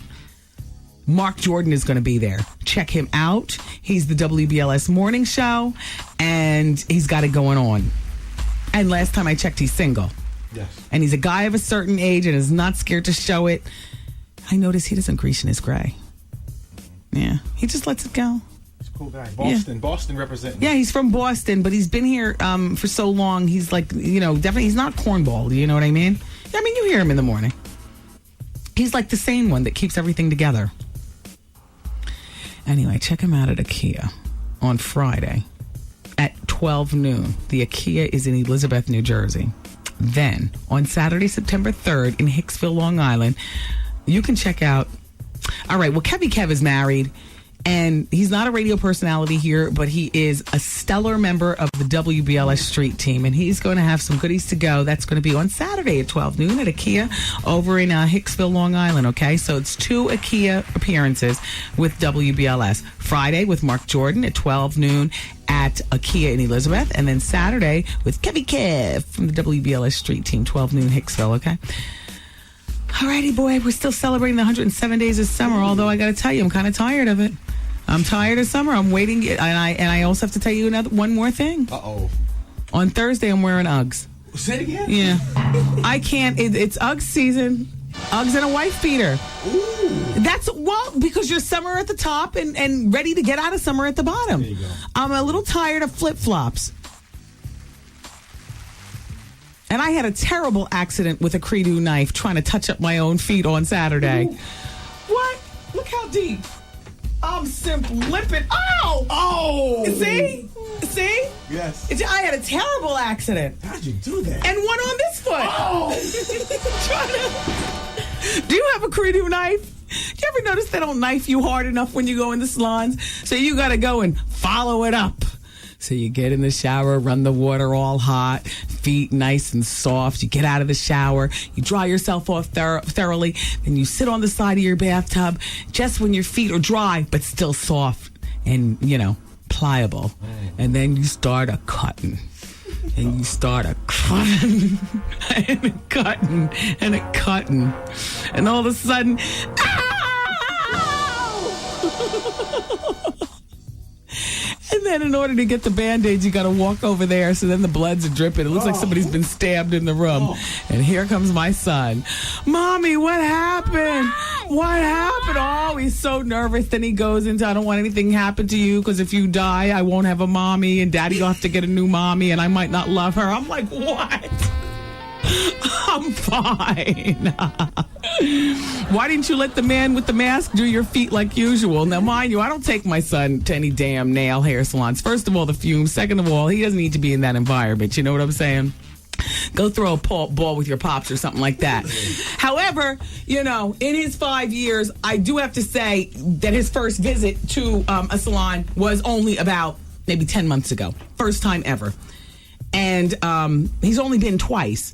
But what he remembers from that is the man with the mask. Because, Suki and them, they wear this right here. Yeah. Uh-huh.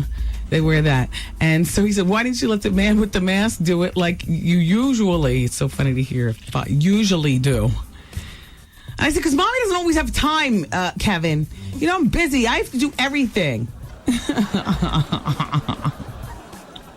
Anyway, what am I talking about?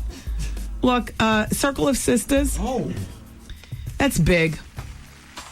Celebrating women everywhere, particularly women of color. But all the sisters and the sisters, everybody's invited. Tickets are on sale now for a limited time. You can buy one and get the second one free. You see? October 1st and 2nd at the Jacob Javits Center, featuring all kind of stuff, ladies. Shopping, hair and beauty, fitness and nutrition, fashion shows, live performances, and seminars. I mean, Elin Harris is going to be there. Donna Mitchell from the Book World.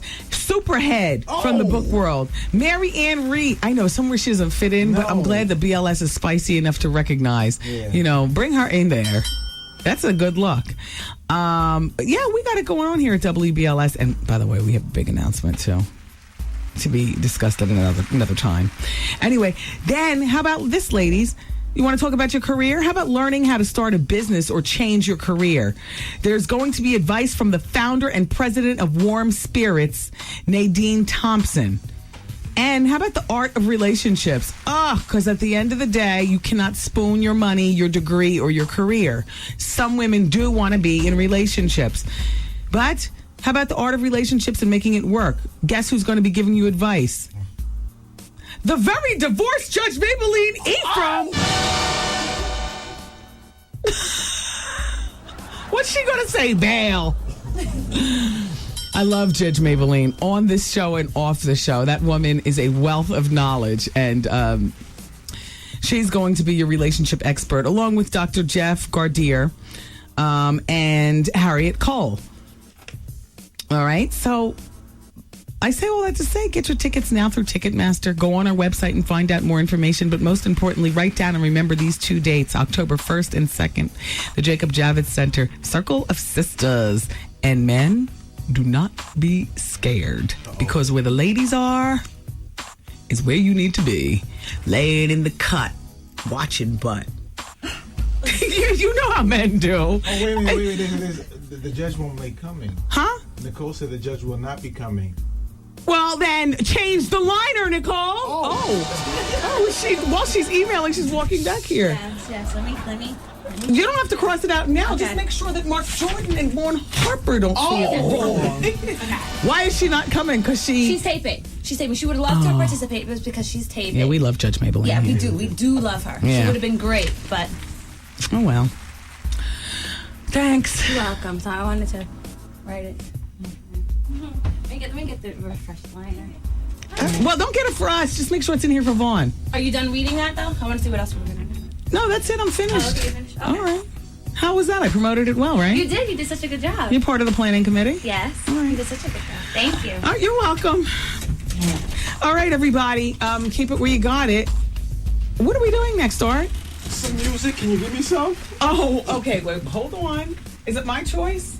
Yeah. All right. Can we play Daddy's Little Girl just because I feel like hearing that? Will we get in trouble? Nikki D? Put this on, see if this is the Nikki D version. I didn't write down the artist. I just have Daddy's Little Girl. Oh, wow. You can't play no rap. All right, just put the intro on. All right. And then put that up there. Right. And then after we snap our neck 3 times to the beat, then hit number 1. Right. Where's Daddy's Little Girl? Right there. No, I'm putting it there on top. What? I'm going to hit it on top. Will you hit it right now? Yes, I just want to hear a little piece of it. There we go. Shout out to the legendary Nikki D. It's been a month of Sundays. I don't even know if this is her. This is legendary. Well, I mean, she was seen some fat form clothes a long time ago. Oh, that's true. She fronted, but she might have gotten fired at that point. I mean, you know. Is this really her? Let's check it. I mean, you know. See? Oh, wait, it's ending? That's Nikki D. Oh, yeah. Girl. Ah. How you doing? All right. How you doing? All right. How you doing? All right. How you doing? All right. How you doing? All right. All right. No. Let's go to Tavares. Everybody. It's election time again. And we hear a lot of. What are you doing? There you go. Hit the song. Okay. No. I'll intro it. We got more commercials. Oh, crap. Okay. Go.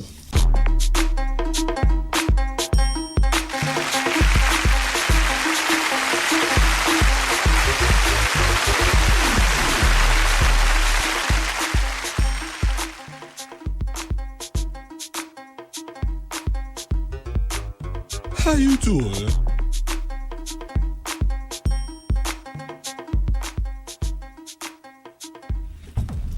Sorry, everybody. Bad host. There's not enough monitors on out in the hall. Hello. It's the Wendy Williams Experience. So, no new word on Suge Knight. No new word on the case, but David Banner is speaking. Here's his quote. I don't think what happened was any different than any other event where you have a lot of people. It's tragic that it happened and that the media magnified this so much. I don't think the media magnified it at all. I think the media told the story and moved on. Don't you? It's nowhere in any papers or newscasts today. You could barely find it yesterday. I mean, you know, a couple of lines here, a couple of lines there, and the game is speaking out. The game is taking Suge's shooting pretty hard and downright devastating, and he feels helpless, you know, in the incident. And here's his quote. I've been shot several times myself, and I wouldn't wish this on anybody. I walked on the beach with Suge on Saturday, and we talked about the state of hip-hop. So it's obviously tragic what happened later that day. Sorry to hear about that. Shout out to Suge. In the meantime, Usher has been fired. Well, the diva got ridiculous with his contract demands for the upcoming movie Dreamgirls. So the word is, according to Radar magazine, that Omarion will be cast in the Usher role. Correct me if I'm wrong, because this is all making sense now. Why Usher with the screw face had Omarion on? Wasn't that Omarion on the stage with Diddy when Diddy was backing that thing up, all inviting like at the Diddy-O Awards? Oh, case closed, people. Wow. Coming off Fat Albert and you got served, Omarion. Congratulations. You be doing your thing alongside Beyonce, Jamie Foxx, and Eddie Murphy. Usher's publicist's name is Simone Smalls, and she told Radar magazine that Usher never signed on the dotted line anyway. Now, what do you think that... Okay, everybody's already given the screw face before I can even get it out. Everybody twisted their lips to the side. Come on, do it with us. Shout out to the Caribbean faction. Come on, let's do it.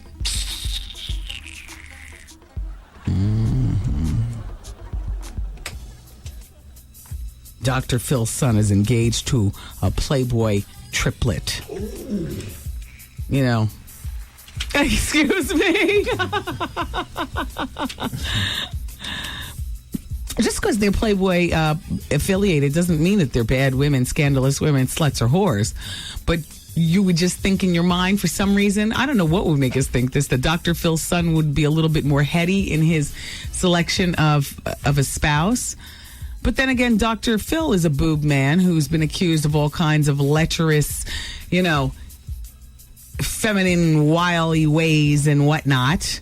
So the nut doesn't fall far from the tree, I guess. Her name is Erica Dom, and she's one of the Dom triplet sisters. Jay McGraw is 26, and he got engaged to Ms. Dom in Dallas. Chandelier Hayes is a spokeswoman for Dr. Damn, Dr. Phil. Who's your spokesperson? One of the other triplets? Chandelier Hayes. I love the name. Well, this is what Ms. Dom says when he proposed with the ring. Oh my gosh, is this real? The couple will get married in Los Angeles. The date has not been revealed. It's a 5-carat stunner, a diamond with emerald and platinum. And he told the Insider, here's young Dr. Phil's son, Jay McGraw's quote. I asked her father for her hand in marriage first.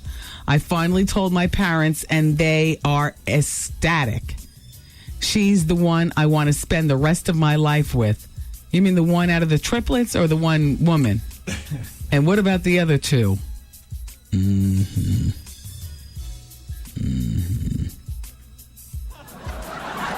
She's 27. And all two of the sisters appeared in the 1998 Playboy magazine. The December was the month.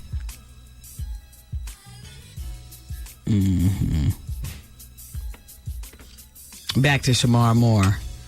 Shamar, the children are dropping the tea regarding some sort of relationship with you and your barber, Will, who happens to cut Tyler Perry's hair too, but he's not involved with Tyler Perry. But what's your relationship with Will Shamar? All right. Ashanti. She was like one of the only artists. Huh? 1 minute. Yeah, that's why I want you to get into it. Well, I can't get into it. Are you in therapy? Because that's the people poll question on the WendyWilliamsExperience.com. I just like to know more about who's listening. Are you in therapy? I'm in and out. If you're in and out like me, then just say yes. Because what we're asking is, do you believe in therapy really for you, your life? I'm presently not in therapy. Does it seem like I need it? But I will go at the drop of a dime at the turn of an event in my life. I have no problem. Are you in therapy? Yes or no? At the WendyWilliamsExperience.com. Thanks. We'll be back.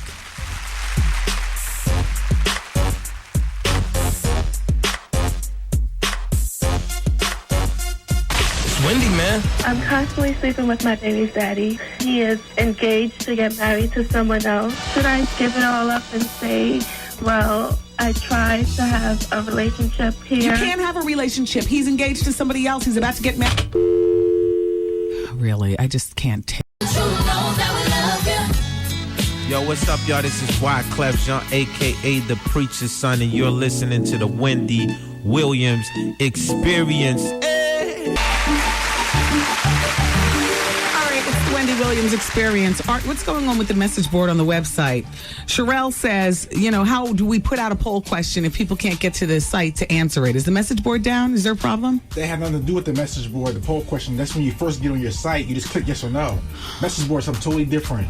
Okay. So, she's saying that she's not going to answer the poll question if we can't fix our message board. Yeah, well, there's no more. There is no more message board. It's not there. Yeah. You know why? Because the message board was getting a little crazy. And nobody can sit there and monitor 24 hours a day, Sherelle, the graphic nature of some conversation.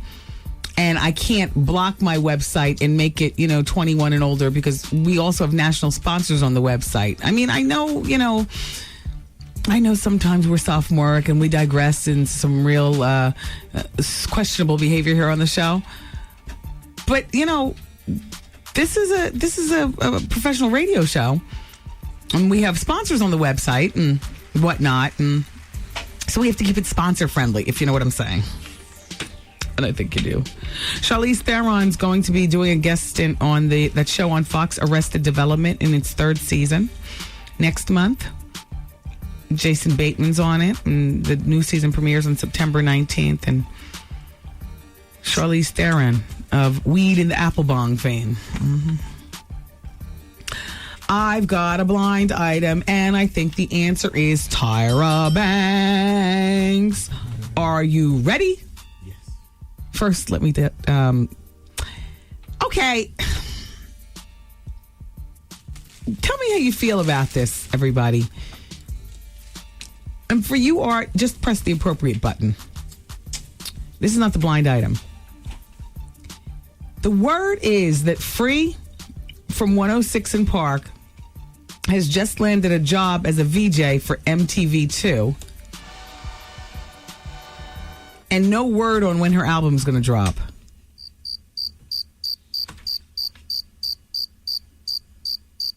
I am so unimpressed.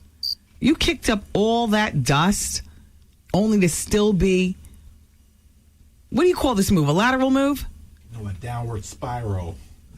Fast. Yes. 35, still MTV in it. 36. I thought after BET, which she looks good for her age, don't get me wrong. But I would just think that the whole VJ kids, I just figured that those days would be over. I mean, it's enough that she's still trying to be a rapper. With her B-boy stance.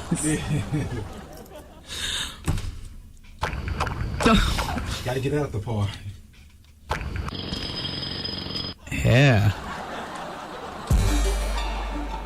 A VJ for MTV2? Not even one. Not even one. You're sub Lala. Oh. Shout out to Lala. I like you, Lala. I like you, Lala. I'm not saying anything. All I'm saying is even you came up from MTV2. You're on the TRL and you come. By the way, you still marrying your fiance? What's up with that? Oh, they still get married? Go, Lala. All right. That's the main gig. Hey, Free, maybe after Lala leaves MTV, if that's what she chooses to do, to have those babies, to lock down that home life situation, lock it down. Yes. Maybe you can get that. But I'm thinking Free is too Negroidian for MTV playing, right? Yeah. Is she too Negroidian? They like although Lala's got that swing, but Lala is exotic because it's Lala Vasquez. Yes. Ra ra run run dun dun dun. They're like other in their black people over there at MTV. They're like other. Yeah. And so Lala, by her last name being Vasquez, that qualifies her as being, oh, geez, the suits say at MTV, anything but another blah, blah, blah. No Negroes over here unless they act as white as possible. Or unless they're Conan or whatever. By the way, I don't like that show with that boy, Nick Cannon. That's a stupid show. That's a stupid ass show. All of that show isn't made for me. I just spy on it and I change the channel. Here's the blind item featuring Tyra Banks as the answer. I'm going to give you the answers that are lined up on the bottom. Everybody Hates Chris, Barbershop, Good Times. They just threw that in as a ringer, and Barbershop too. The Tyra Banks Show and the Robin Quivers Show. By the way, have you seen any commercials for Robin's show? Is it actually coming out? I'm going to give that a chance when it comes out too. I just can't imagine when it's coming out. I haven't seen anything. All right, here we go with the blind item. Ready? Come closer. Oh, shut up. Okay. Oh. Sometimes in my head, I hear people say, just read it. Let's get to the story. Doomed before the debut. Sources say that a personality-driven show premiering this fall is having more than its share of problems behind the scenes. Said show has already fired one executive producer, and after poaching half of its producers from the Oprah Winfrey Show / a proven successful show, they've already fired half of those folks too, despite the model rollout for its debut. An insider said things are far from pretty in this picture. Model and pretty. Tyra, case closed.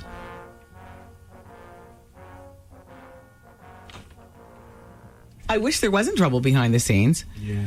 Because it looks like her presentation alone is going to give her enough trouble. I mean, what does he want?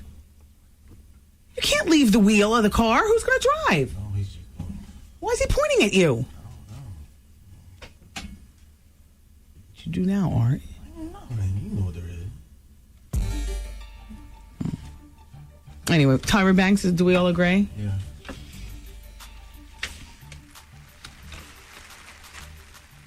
Demi Moore is, I told you this a few weeks ago, but now she's in negotiations to launch her new line of holistic beauty products.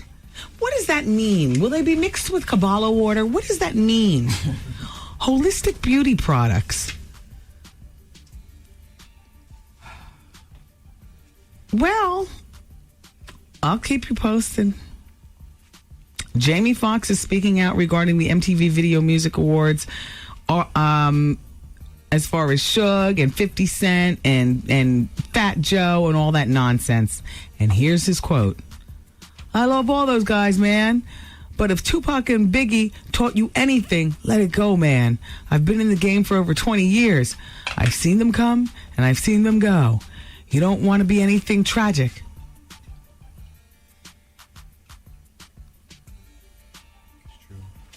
True. Let it go, man. Well, LaTanya Richardson got an acting gig. Does anybody know who that is? Mrs. Samuel L. Jackson. LaTanya, she's gangster with hers. Did you read their article when they did it as a couple in Essence? I like her. Anyway, apparently she's going to be co-starring with her husband in a film called Freedom Land. And this is what she says. It's mind-boggling. Samuel, he's so talented. He's enormously talented. People believe that my husband handed me the part in his movie. He didn't hand me the part. I auditioned like everyone else. I received the same treatment as every other actor in the movie. This is Samuel breaking it down. If she did get the role because she's my wife, so what? Hollywood is built on nepotism. Everybody's daughter, son, husband, or wife gets positions because someone in the right place and position gets you there. You use your name to get hotel reservations and anything else you want. So don't start trying to act like it ain't a part of the deal. I hear that. I'm locked up.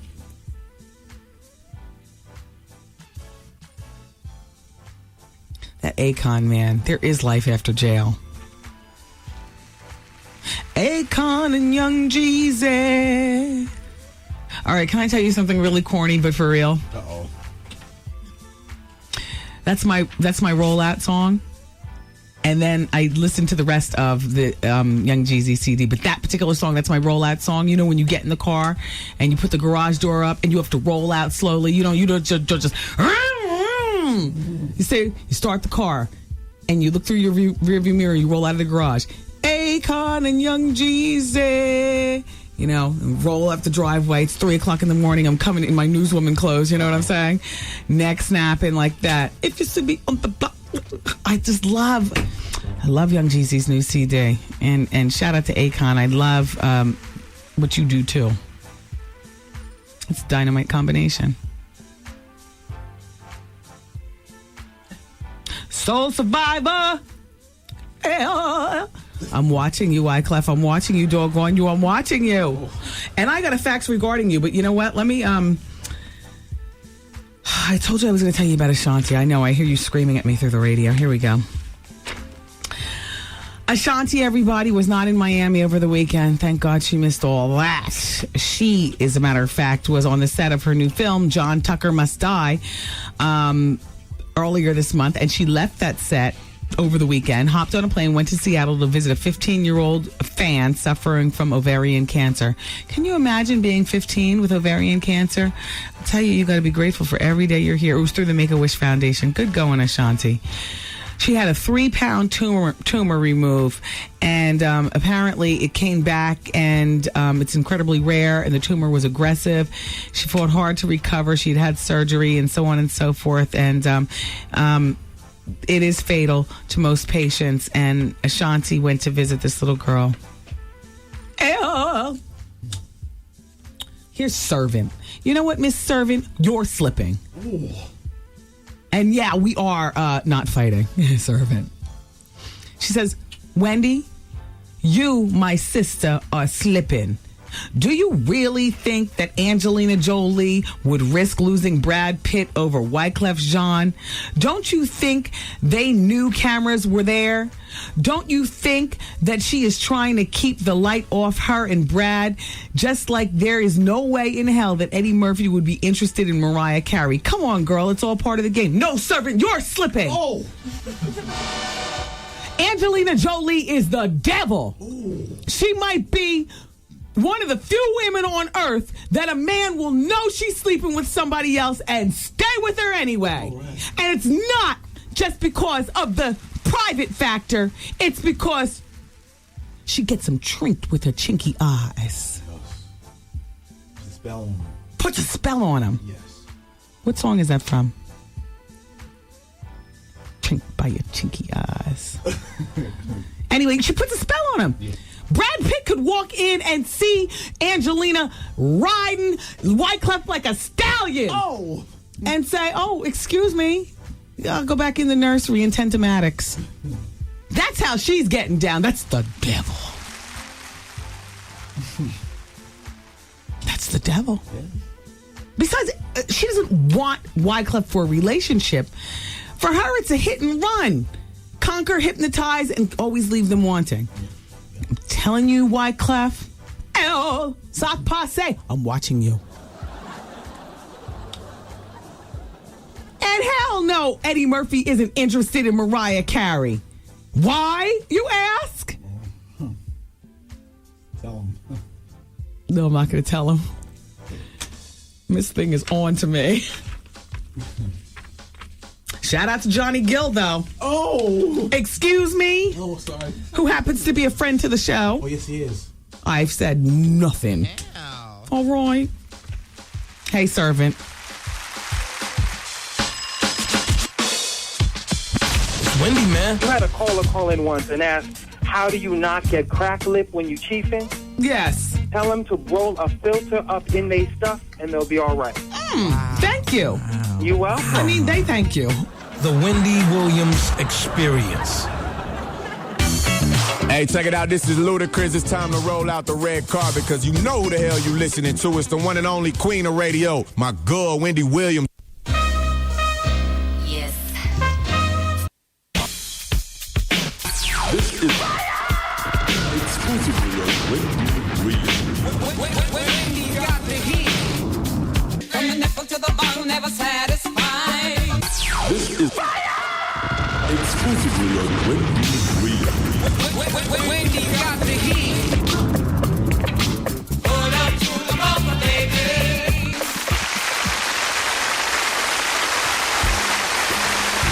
Yeah, everybody. It's the Wendy Williams Experience on your radio. Dr. Grace was our guest today. She left her books behind, actually. We have to put these in a prize packet. Maybe give away a prize packet tomorrow, including a T-shirt and a book or something. Okay. All right. I'm going to leave these 2 books for you. Here, Stephanie. Make sure Mr. Art keeps those. Is Taryn coming tomorrow? I mean, not Taryn. I mean, Zoe. Zoe should be here, yeah. Zoe, make sure that Art makes sure that I give away a prize packet tomorrow. I'm going to go through levels of reminders. Nicole, remind Zoe to remind Art to remind me to do a prize packet tomorrow, including Dr. Grace's books. Oh, she's fabulous. She's a relationship expert, and her new book is in stores now. It's called The Sacred Bond, talking about your soulmate and so on and so forth. She helps us out during Advice Hour. To find out more about Dr. Grace Cornish, go to her website at www.drgrace.biz, B-I-Z. Now, in rounding out the show, more from the Jamie Foxx thing, because I was just commenting prior to us having, in our last conversation, I was talking about Jamie Foxx talking about Suge Knight. Well, in other Jamie Foxx news, it says in today's, did this come from the newspaper? Anyway, there was a party at the Lowe's Hotel for MTV Weekend. And after Jamie Foxx saw O.J. Simpson in the crowd, he grabbed the mic. He said, "It's a killer party. OJ's here." Oh. Then he commanded the crowd, "Do the OJ," which is, the stabbing. Do the OJ. Very funny. Dear Wendy, you are so right about your comments regarding Houston's restaurant and the Apple Martini saga. Trust me, I inquired at Houston's in New Jersey and New York, and I went so far as to speak to a manager, and no one could tell me why the popular Apple Martini disappeared off the bar menu. Girl, I was done after that. Exactly. We were talking about it earlier. And then I got a fax from Vernell, clearly a black person. And Vernell says, Wendy, don't forget about Houston's spinach dip. To die. So damn good. They treat us that way. That's a damn shame. Exactly. I mean, truth be told, I make it a habit of not going to Houston's unless I'm spending somebody else's money. Because I love the spinach dip, you're right. And I love the peel and eat shrimp. The sauce that it comes with. And I love the Chinese chicken salad. And it happens to be 2 blocks down from, there's a Houston's located 2 blocks down from the radio. So if somebody else is, I won't spend my money there, but I'll spend your money there. Lots of it. Yes.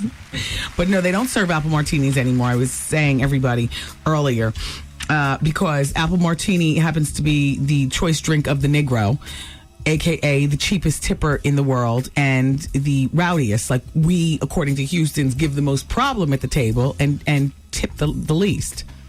Hey, Artie! We over here, dog!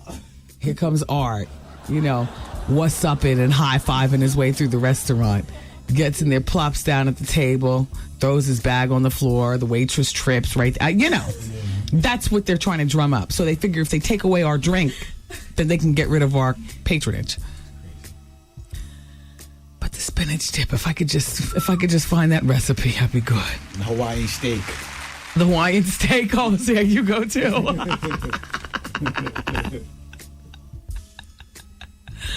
Well, if you talk to Britney Spears, even pregnant, she says, the strawberry daiquiris. It wasn't it 4 hours ago I started telling this story? Yes. Damn it! What happens? Well, I'll read it Anchorwoman style, if you'll let me. Yes. Shortly after sitting down to dinner with her parents, sister, and cousin in the Santa Monica's Houston restaurant on August 17th, Britney Spears ordered a glass of white wine. Since the pop star is 8 months pregnant, her indulgence caught the attention of onlookers. But Britney's next request really raised eyebrows. When the waiter took her empty glass of white wine, he was overheard asking her if she'd like anything else, and she says, I'll have a strawberry daiquiri. Only to be told that the restaurant does not serve blended drinks because that is the choice drink of the Negro. I'm just playing. Not about the apple martini, but about that last comment. The waiter, obviously noting her pregnant belly, suggested she might enjoy a virgin margarita. And Britney says, no. I want the real thing. The waiter served her the margarita, and after she finished it, she summoned him over and ordered another one. So that's 1 white wine, 2 strawberry daiquiris, and 1 drunken baby. Hey. That China thing cracks me up.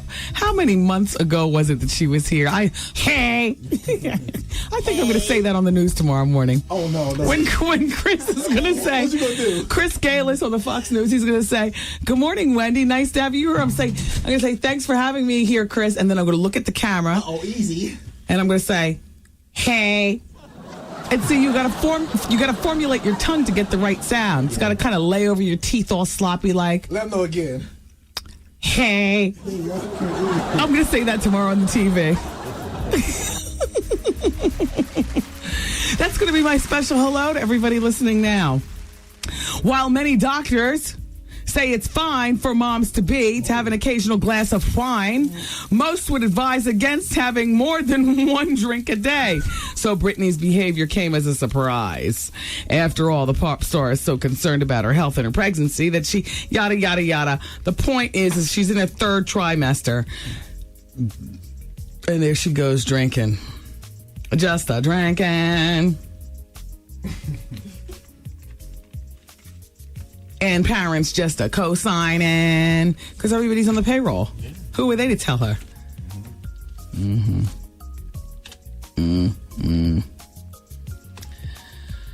Okay, so what? Serena wore $40,000 chandelier earrings to play tennis. I find it quite fabulous and opulent. But it fell when she stepped on it. So what? She can afford to buy another one. Was it hot out? Because if it was, then she probably stepped on it and grounded it into the tennis court. I play a set of mixed doubles once a week. Oh. More like once a month. Shout out to my doubles partner, Amy. Are you good? I'm good at chatting over at the lounge, drinking coffee, and talking to my lonely neighbor, Amy, who disguises her loneliness by saying, Wendy, let's go play tennis. Oh, gosh, I have to go. And I disguise my laziness by saying, Amy, is there something you want to talk about? Uh-oh. And we just sit and talk. We play tennis for like 15 minutes. I like the clothes. Yeah. Do you know what I mean? Anyway, everybody, kudos, Serena. The earrings are better than those damn...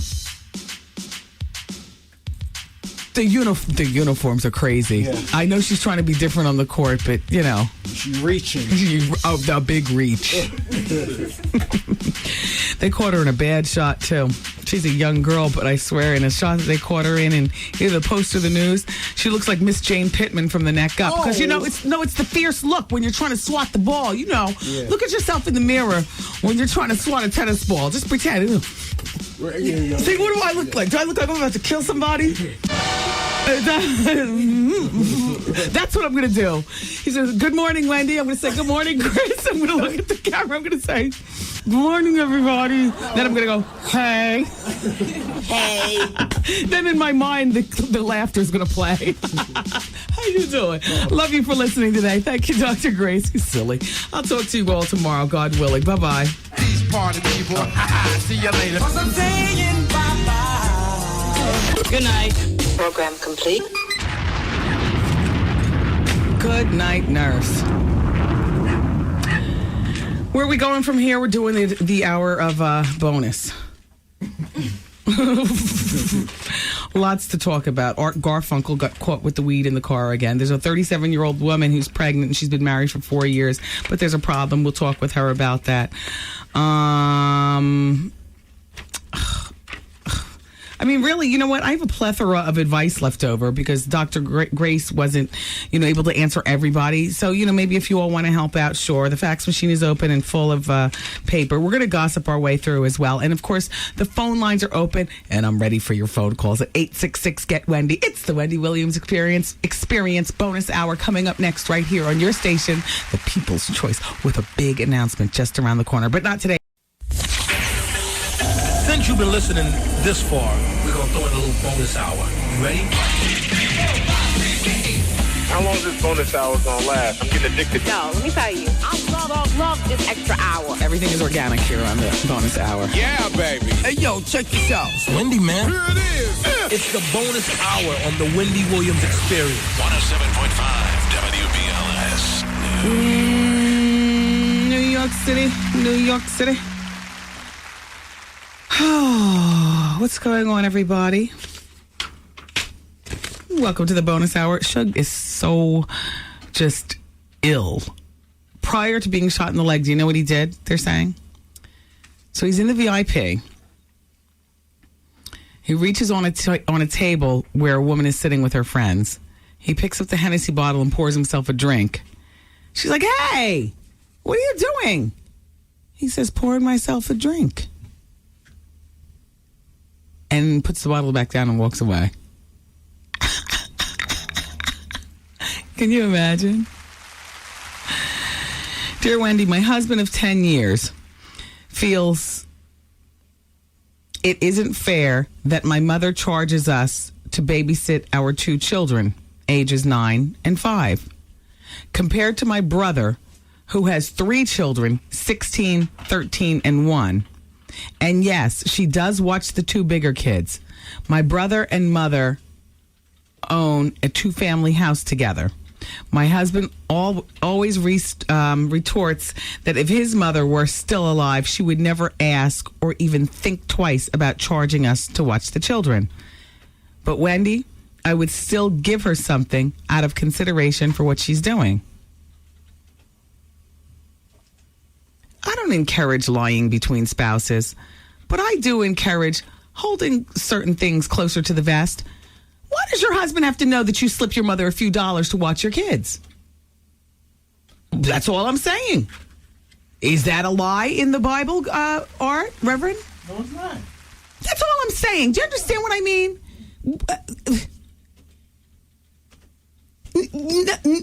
Some people might not look at that as right, but like you said, even if his mother were alive and could do it, it's in your nature to slip something anyway. I feel the same way. Not necessarily money like right here and there, but hey Ma, I'm on my way to the grocery store, I'm going to come by after. I was going to bring you a few oven stuffers. I know you love them. Just throw a couple in your freezer. Tax-free shopping, is in New York. I'm running over to H&M. I'm buying some stuff. Pick your mother up a little blouse or something like that for $5 and drop it off in the mailbox. Why does your mother have to know? Why does your husband have to know every transaction between you and your mother? Yeah, but it's not voluntary. She charges her. Her mother charges her for babysitting. She, the wife, believes in paying for babysitting anyway. The wife says even if her husband's mother was alive, she'd give her a little something for babysitting. The problem is the husband doesn't understand why her mother charges. Her mother might not charge, in other words. Maybe the wife just started it out. Ma, look, I appreciate your time. I'm going to give you $5 an hour or whatever it is. I'm going to give you $25 every time you babysit. The husband overhears this. He's like, what? Oh. Why are you giving her money? Why is she charging us? And all I'm saying is that there's some things that I don't consider a lie that's going to, fire and brimstone and you're going to hell. And this is one of them.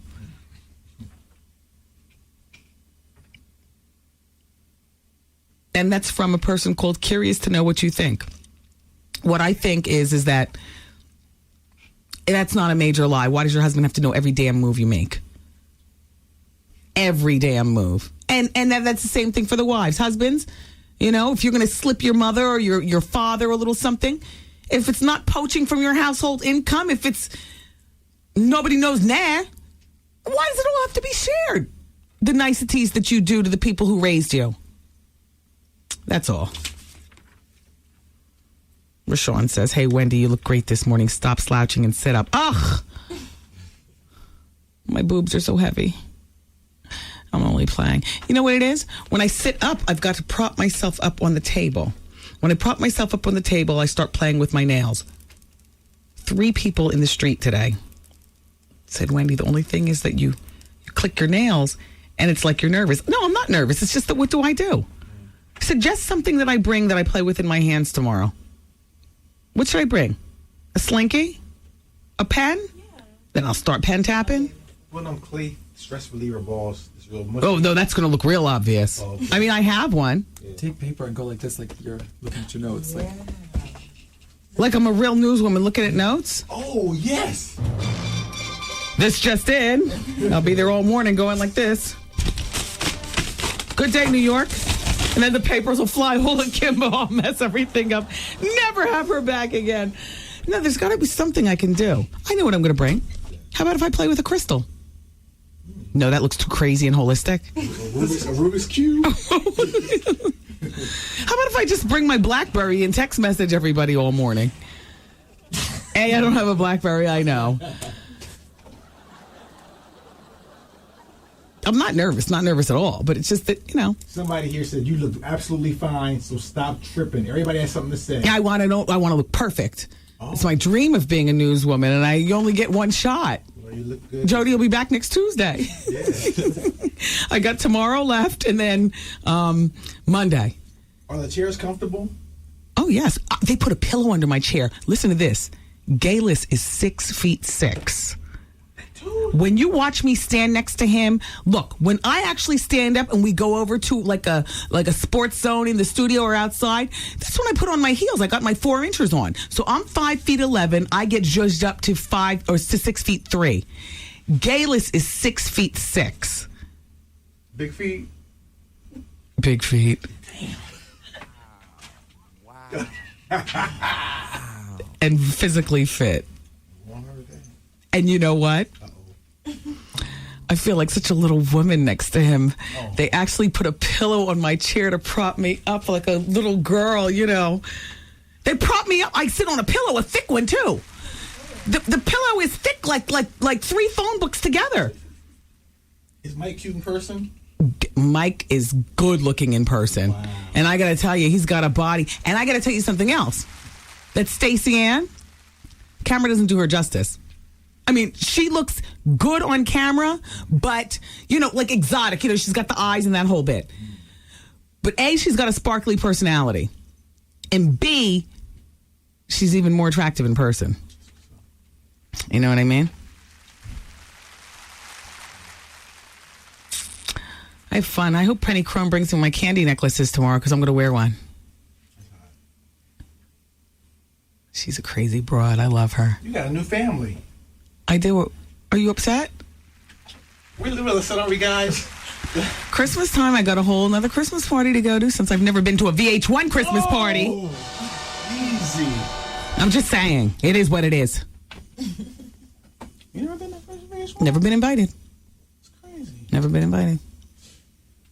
I've never been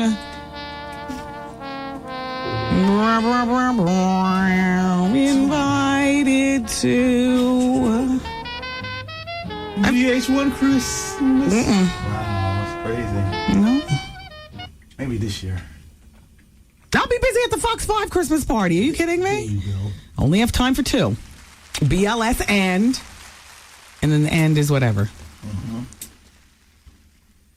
Stacey Ann will make sure I get to the Christmas party. Yes. Yeah. I like her. Remember the time Stacey Ann called Advice Hour and tried to disguise her situation? Remember? This is before I ever got invited onto the Fox 5 News. It was career advice. It was nothing crazy, out of order. And it was nothing crazy even with her career, but she started out by saying, Wendy?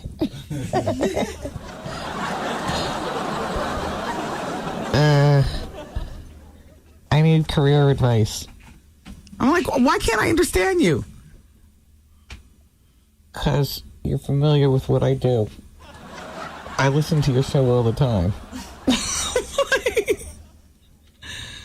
And it was something about career. And then after we hung up with her, the listeners figured it out. You guys figured it out, and you faxed it. And then we, Stacey Ann, that was you. It was Stacey Ann. So cute. Let's go to the phone, see what all's doing. Is everything okay over there? Yes. All right. Hello? Yeah, hi. Can I have the fax number for Wendy, please? Oh, it's 866 Wendy fax, but this is me. I can save you a fax and we can just talk. Wendy, Huh? I must say this morning, honey, you look ravishing. How you doing? Girl, you look great. No one can say you have man-like features. I mean, my head did a double take this morning when I saw you. I thought it was Beyonce going across that floor, girl. The hair, the clothes, everything looked wonderful. You look great. So I was just writing you a fax to send it over to you. I appreciate that so much. I've been through it with my weight, and I mean we all go through it. It just so happens I crow about it with the LA weight loss. But I appreciate. I couldn't believe it was you. I had to look twice. I was on my way to work. When I went downstairs to get coffee, I had to turn the TV on again that I could take another look at you. You look great, girl. Keep it up. Thank you so much. Take it. And what's the fax on 866? Well, you've already told me. Okay, so you didn't want to read it then. Okay. Oh, yeah. No, but for the future, it's 866 Wendy fax. Wendy fax. Keep up the good work, girl. Thank you very much. Take care. Love you. Bye-bye. Love you, too. Bye-bye. Bye. Love and ravishing in the same sentence. Am I reading too much into that? No. Grow up, Wendy. Okay, shut up. Well, just playing. All right. Hello? Hello. Hi. Hi, Wendy. How are you? I'm doing well. How are you? I'm good. I am so enjoying watching you on Good Day New York. Thank you. You know what? I'm having fun doing it. You are made for television. VH1 does you no justice. We need more Wendy TV. Thank you. You are so welcome. Thank you. And I just wanted to say, if Houston doesn't want us there that bad, then there's one customer that they don't have to worry about. I've never been there, and I don't feel like I'm missing anything. But, girl, if you ever taste the spinach dip and the peel and eat shrimp and the Hawaiian steak, you'd be seduced. You would think that the watermelon martini would be the Negro drink of choice. I know. And listen, and they make the watermelon martini, and they try to pass it off, but alas, it's true. Oh, my goodness, Wendy, you're too much. You're too funny. Well, you know what? I appreciate you listening and watching and whatnot. Thank you for all your support. No, a bona fide Wendy supporter since the Lip Station. Wow. Always and forever. That's a long time. You raised me. Oh, well, thank you. And we've spoken before. This is Tefenia from Patterson. Oh, well, it's very nice to still have you as a member of the listening family. Not a problem. Thank you. Take care. Bye-bye. Bye-bye. I love to hear that. You raised me. It doesn't make me feel old, outdated, has-beens, nothing like that. It makes me feel like, go Wendy, keep it up, run the race. More Botox, more anti-age, fight. Hello? Hello. Hi. Hi, Wendy. How are you?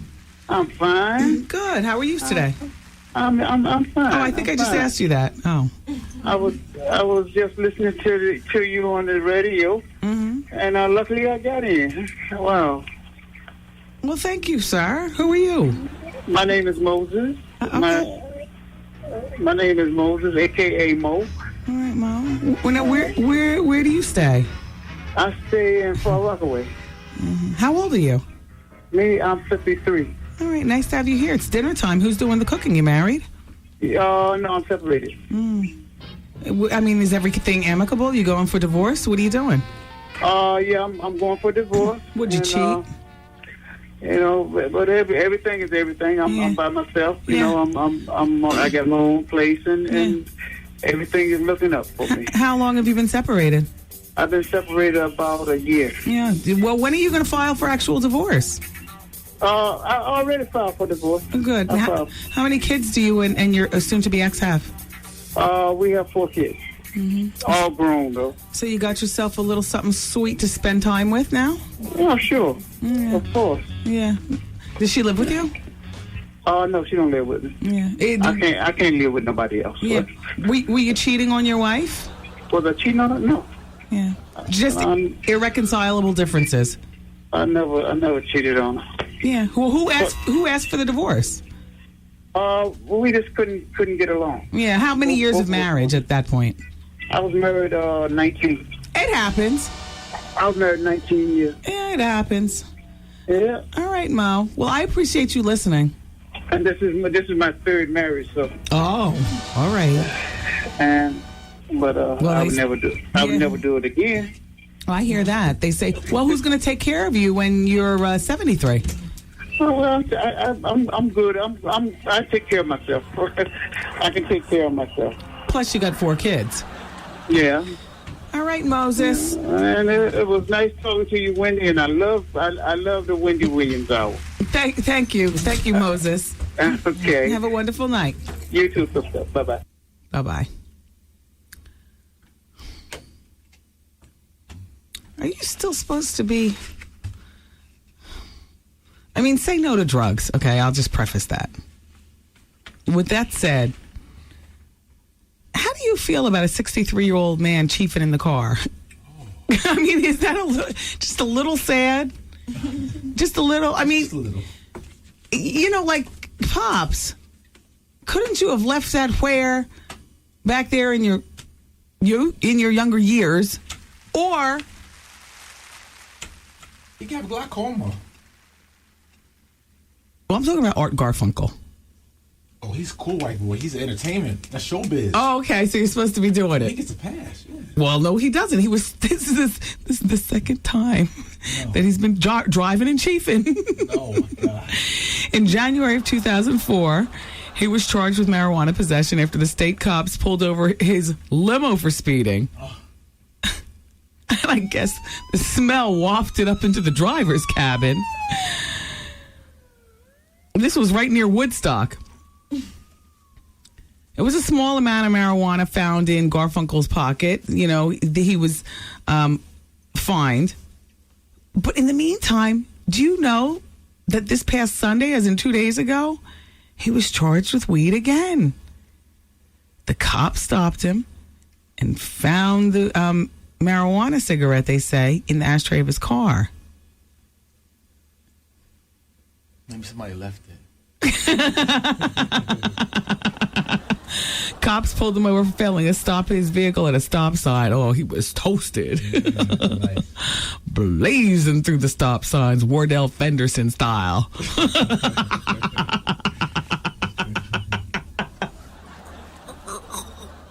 Hey, Wardell. Hey.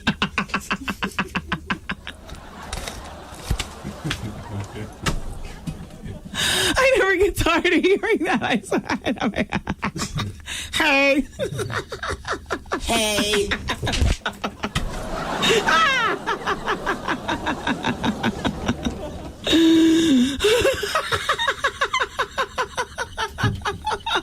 Hey. Oh my God. Hey.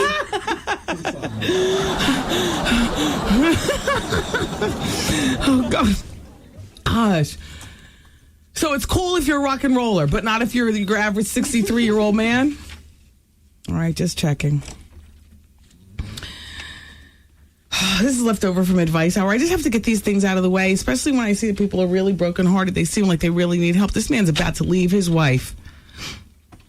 Dear Wendy, I'm a married man for 4 years. When I first met my wife, excuse me, hold on. Excuse me. When I first met my wife,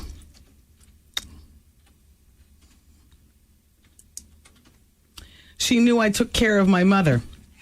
I give my mother $500 a month for food and medicine.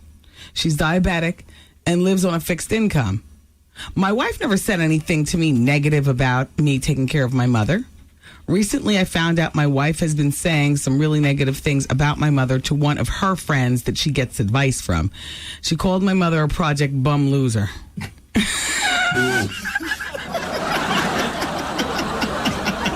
Easy. Wow. Wow. Wow. We've been fighting about this on a vicious level. By the way, I make more than $200,000 a year. My wife makes about $50,000 a year, and we have no children.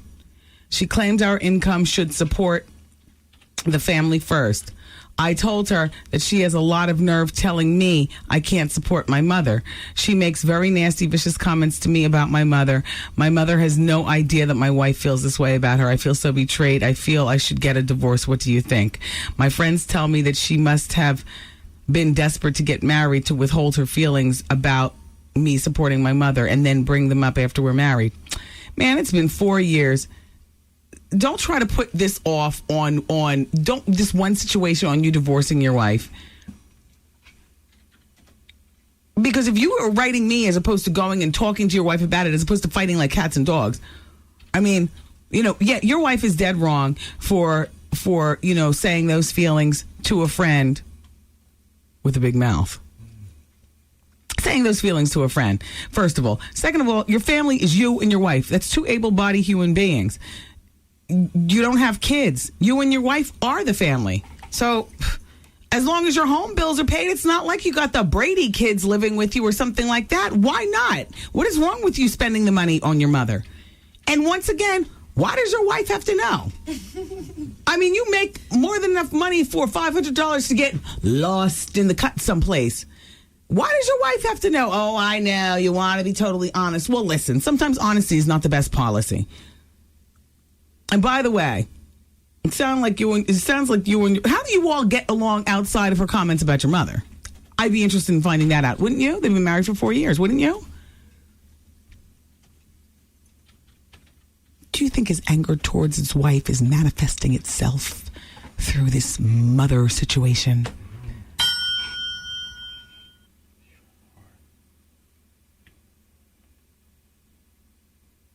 Yeah, I don't find it a big deal that you give your wife the money or you give your mother the money. You don't have kids where you're paying for private school or something like that, or kids where you're trying to feed them and clothe them and, get their school supplies to send them back to school. $500 for a person that makes over $200,000 a year is money that gets kind of lost in the cut.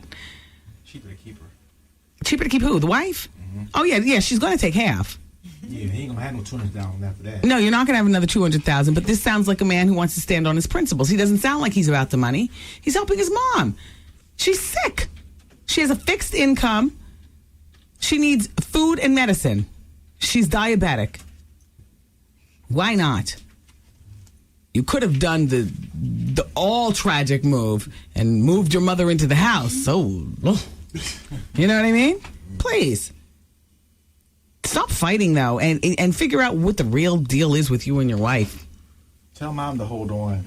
Hold on to what? I mean, just hold on. She'll be dying soon anyway. Oh.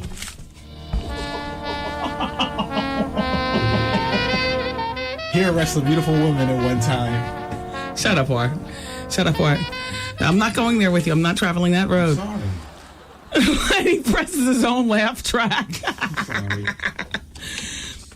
Tell your wife to fall back and shut up. No, you know what, sir? I don't find anything wrong with you giving the $500. You and your wife need to communicate this and hash this out. You were giving your mother that money when you met your wife. So, therefore, your mother's $500 is grandfathered into the relationship. Yes. Until you have children and mouths to feed, in which case, Mom might have to take a pay cut. Depending on how many kids. Do you understand? You understand what I'm saying, don't you? Yes.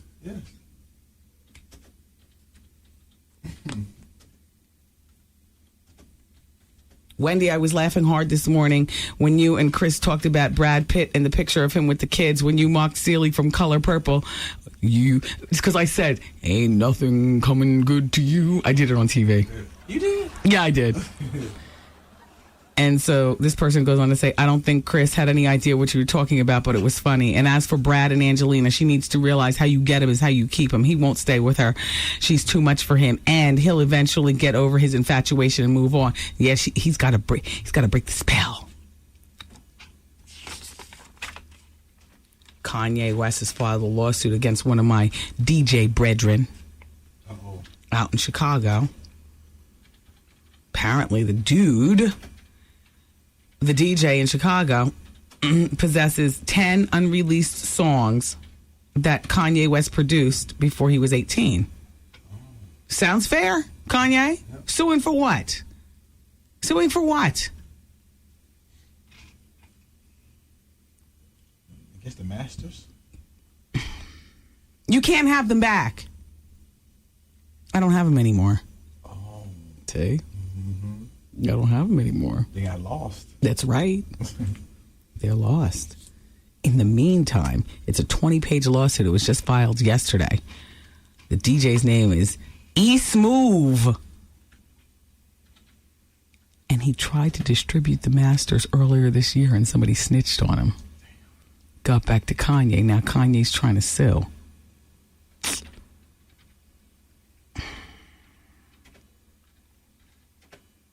He's seeking a payment of no less than $1.3 million. E-Smooth don't got that kind of dough, Kanye. And the masters aren't here. They're lost. Next. Toni Braxton's CD is finally coming out. It's called Libra. It's her first studio album since her More Than a Woman CD back in 2002. And on September 27th, the wait is over. Congratulations, Toni. Jay-Z says, about, leaving the rapping behind. I've been in my comfort zone for a while. I was bored. I didn't want to be doing rap just to do it. Oh, it's November again. Time to put out another record. The president of Def Jam Records, he goes on to say, I know people think that this is a vanity job or that I'm the guy who just brings the talent and I'm out of the office 3 months a year and I only come in once in a while. But yes, I'm really here. Is he really in the building? I heard he's there every day at 10 o'clock. Does he listen to the show every day at 2 o'clock? If he's not too busy at a meeting, working. I'm sure he turns it on to his Maybach. Yes. Or in his phantom Rolls Royce. Hey, Jigga, I had a dream about you the other night. Oh! You were on the stage at the Laugh Factory. No, this is real. He was wearing a white spa robe. This is nothing gay, nothing crazy like that. Look, he's wearing a white spa robe, right? And slippers. Some of you would call them house shoes. And he walks up on stage. And now, if you've ever been to the Laugh Factory, by the way, we'll be there tomorrow night. It's the Wendy Williams Comedy Experience every Wednesday night. If you've ever been to the Laugh Factory, you know where I sit, I don't see the stage dead on. I sit off to the side. Jigga opens his robe and he's at attention. He has nothing on, and the tip looks like his lips, plus it has eyes, and it's looking at you like this. I wish this was TV. I swear to goodness. Look, he's looking at you like this. Prune your lips all up. How do you describe this face that I'm making? Gary Coleman, what you looking at, Willis? Yeah, what you looking at, Willis? Talk about Willis. His tip is doing that to you. He's straight at attention. What you talking about, Willis? And his tip is looking like... And he's got his hands on his hips. And I can't see because I'm off to the side. And he's making the same face with his face that he's making down there. And it's looking at you like... What you talking about, Willis? And he closed his robe and he left. And the alarm went off and it was time to make the donuts. That was funny. Jay-Z, you crept into my head while I was sleeping. Oh.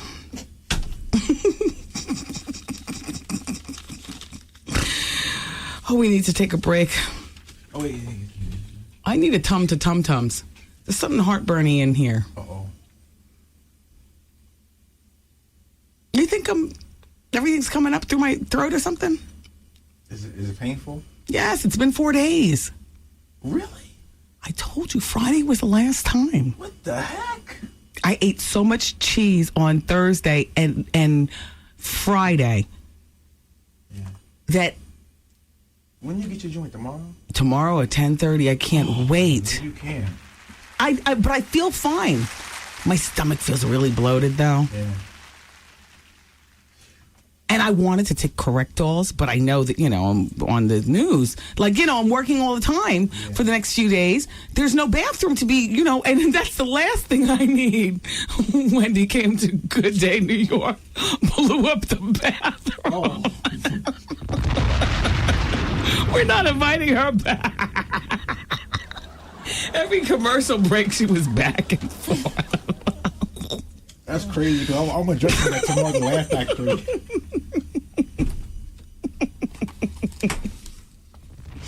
You don't understand. I love cheese. Yeah. But I just overdid it. I mean, literally. I like fancy cheese, but I just felt like some regular cheese. I went out and I bought the Cracker Barrel Extra Sharp. And I stood there with the wheat thins. They got the new garlic wheat thins. And making myself cheese and crackers. Finally, it's like, forget the crackers. Just give me the cheese. Telephone rings. I'm picking up the cheese like Bugs Bunny picks up a carrot. Oh, my God. I mean, carrot style. You should drink some cod liver oil. The whole block of cheese was done. Damn. And this happened on Friday evening when I got home. Cod liver oil. I don't want anything. I can't afford for anything to happen. Do you understand what I'm saying? No emergencies. So I'm going to the professionals. Roto-Rooter. They'll loosen it up. Yeah. I expect to lose like 8 pounds in one whop. Just boom. You know what I mean? Yeah. Ugh. Can you believe that? Not healthy. I think I have heartburn and everything's coming back up. Are you ready for some football? Yeah. Woo! Well, on Saturday, September 24th, it's the big classic game. Hampton University versus Morgan State at Giant Stadium. Oh, it's spectacular. The Brooklyn Steppers are going to be featured at halftime along with the other bands. Don't forget, this is the largest tailgating party in the East, and tickets go on sale now, and a portion of the proceeds benefit the Whitney Young Junior Memorial Scholarship Fund and the education programs of the New York Urban League. Oh my God. Your breath must be something horrible. You know what? I had gum on the inside of my palm on every break, right after we do the break, because Kayla's, when I sit close, he's talking to me. I'm like, put the gum back in my mouth. Does that happen? After a while, everything just starts to seep out of your... No, it does. Yeah, your pores, everything. A week? Not a week. Friday at 9 o'clock in the morning. But you had Limburger cheese. No, I didn't. I had sharp cheese. And I had 4 Bonbell cheeses in Brooklyn and Brownsville. Shawnee catered the barbecue, and I couldn't resist. The Bonbell cheeses, they're so cute with the red, and you unwrap them out there in the park. And they were all warm from being outside in the warm. There's nothing like room temperature cheese. Yeah. Shawnee and her cheese. Anyway. You can call the New York Urban League at 212-926-8000. Oh, my God. Oh. Put that where? It tastes fine.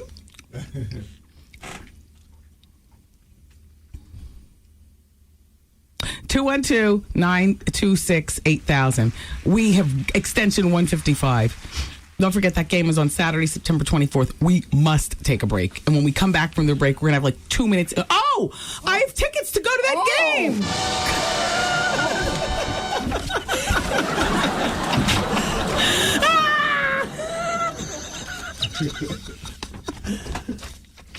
Oh, yeah, I can't wait till tomorrow. What? You know what? I'm messing with you. What? When I get my appointment? Yeah, I was messing with you. Your breath is cool. No, but you make a good point. Yeah. This is not healthy anyway. No, and I don't feel healthy. It's not healthy.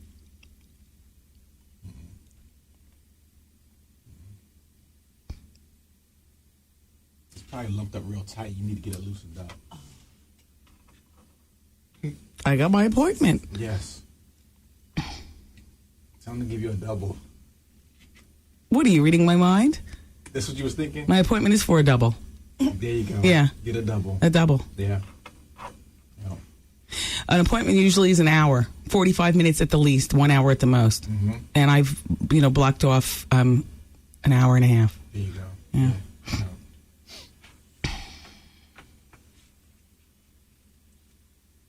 866 get Wendy, call now and you win passes for the football classic. We'll be back with the remainder of the bonus hour next on 107.5 WBLS. What's up? I'm Sierra Marie and you're listening to the bonus hour on 107.5 WBLS. D says I'm on a roll. She also says I look scrumptious this morning on Good Day. How you doing? And she says, how you doing? Uh-oh.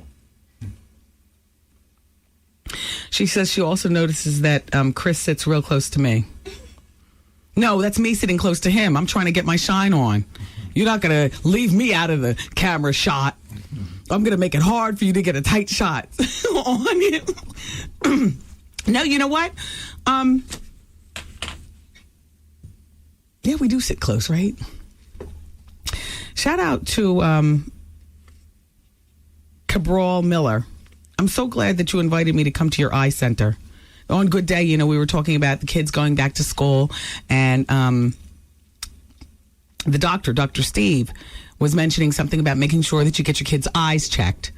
My son has never had an eye doctor appointment. I mean, he goes to the dentist and, whatnot, dermatologist, never had an eye appointment. So I'm going to make an appointment for him and for me. It's about time. I mean, I've had one, but, things are a little blurry. Trying to play it off. And I do remember you. Thanks, and thanks for leaving me your telephone number. I'll call you later on this week. What is a podcast, Art? Somebody's asking me, are you ever going to podcast your show? I know you don't know what that means, but ask Artie or one of the interns. Oh, thank you. Thank you for knowing that I don't know. It would help because whatever Splaboo runs the internet stream always screws it up. It runs perfectly through the middle of the day. But once you get on, it messes up. That's because there's a lot of people. Shout out to Brandy Corellia and Corellia and everybody else luxuriating to the experience weekdays out there in Phoenix. Thank you. Shout out to Big Mike. Yes, Big Mike. Girl, play with the pen and send me that dress. Thank you, Donna. My boss and I watched you this morning. Thanks, you guys. My husband doesn't like you. When he saw you on Good Day, he gave you a good look. He says, oh, she gives me her husband's quote. Look, here's the quote. Oh, Wendy's breasts look full and plump. So I said, they sure do. Oh. And that's from Bunny B. Bunny, ooh. And she says, I respect your hustle spirit. Thank you. Right before I pulled up, I did the last verse that I heard in the Jigga song, because then I stopped my CD from Young Jeezy, and I put a Jigga CD on. And as I was pulling into the garage for a Good Day, I got a hustler spirit. Check the swagger. Peep the way I'm wearing it. I know I'm screwing up the words, but you know what I'm talking about. Yeah. I said, yeah, that's a good way to get out of the car. That's right. Let me go in here. Shout out to everybody at Gramercy Health Associates. Carolyn and Tanisha are listening. Thank you so much.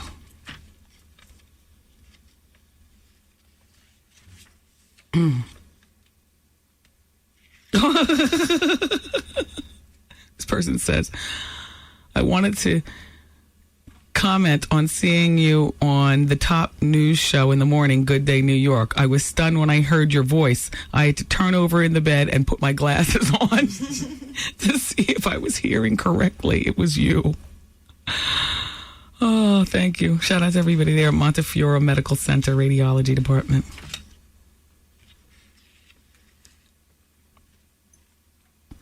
And this person's name is Niobe Martinez. Says, I saw you this morning on the Fox News.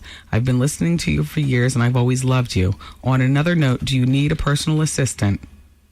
No, that's my Nicole Spence.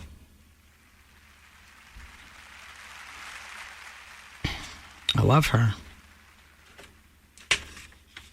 She's right there with me, holding my bag. Thanks, Nicole. Helping me navigate through my life. Shout out to Stacy in New Jersey.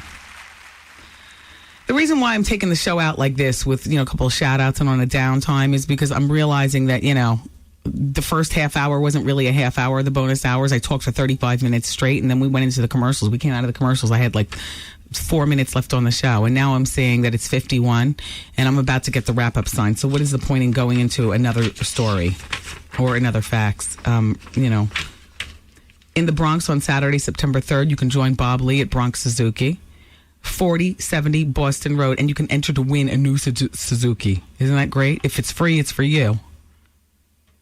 So check out Bob there on Saturday, September 3rd. That's the long weekend. We got off Monday, by the way. Yes. The show. It's going to be best of show. Mm-hmm. Alas, I'll be trekking it in to say, good day, New York. Oh. Good day, New York. It is Monday, Labor Day weekend. The rush is on to the beach. Stacey Ann Gooden has the traffic. Mike Woods is going to let you know how the weather is. I'm Wendy Williams, sitting in for Jody Applegate. Jody will be back tomorrow morning. Good day, New York.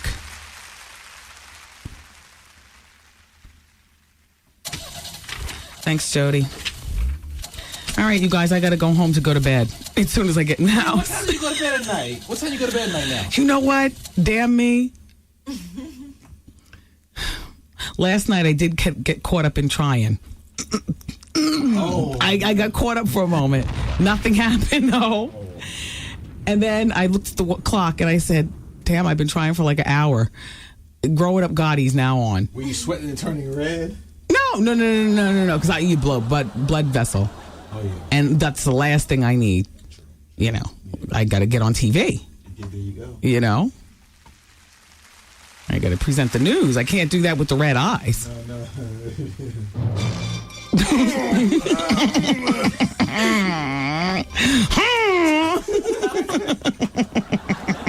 Here we gotta go.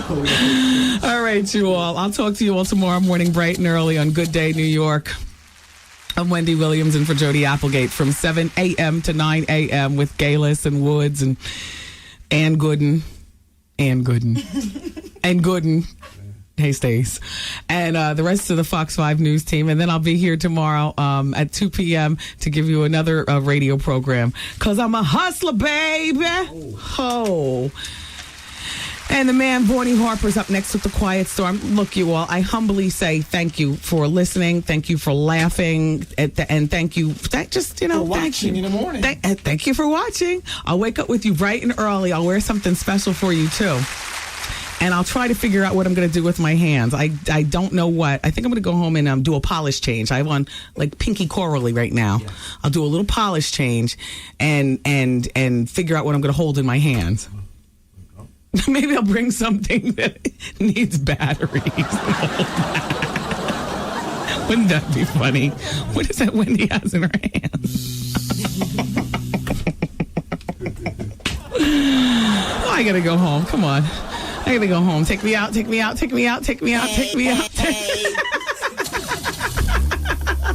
love you for listening. Bye. Wendy Williams broadcast day has completed. Aw, man. And WBLS music starts next. 107.5 WBLS. Today's R&B and classic soul. Hey, how are you? This is Vaughn Harper, and it feels so good to talk to you this evening. I hope you had a great day, because my job is to make sure you have a great night.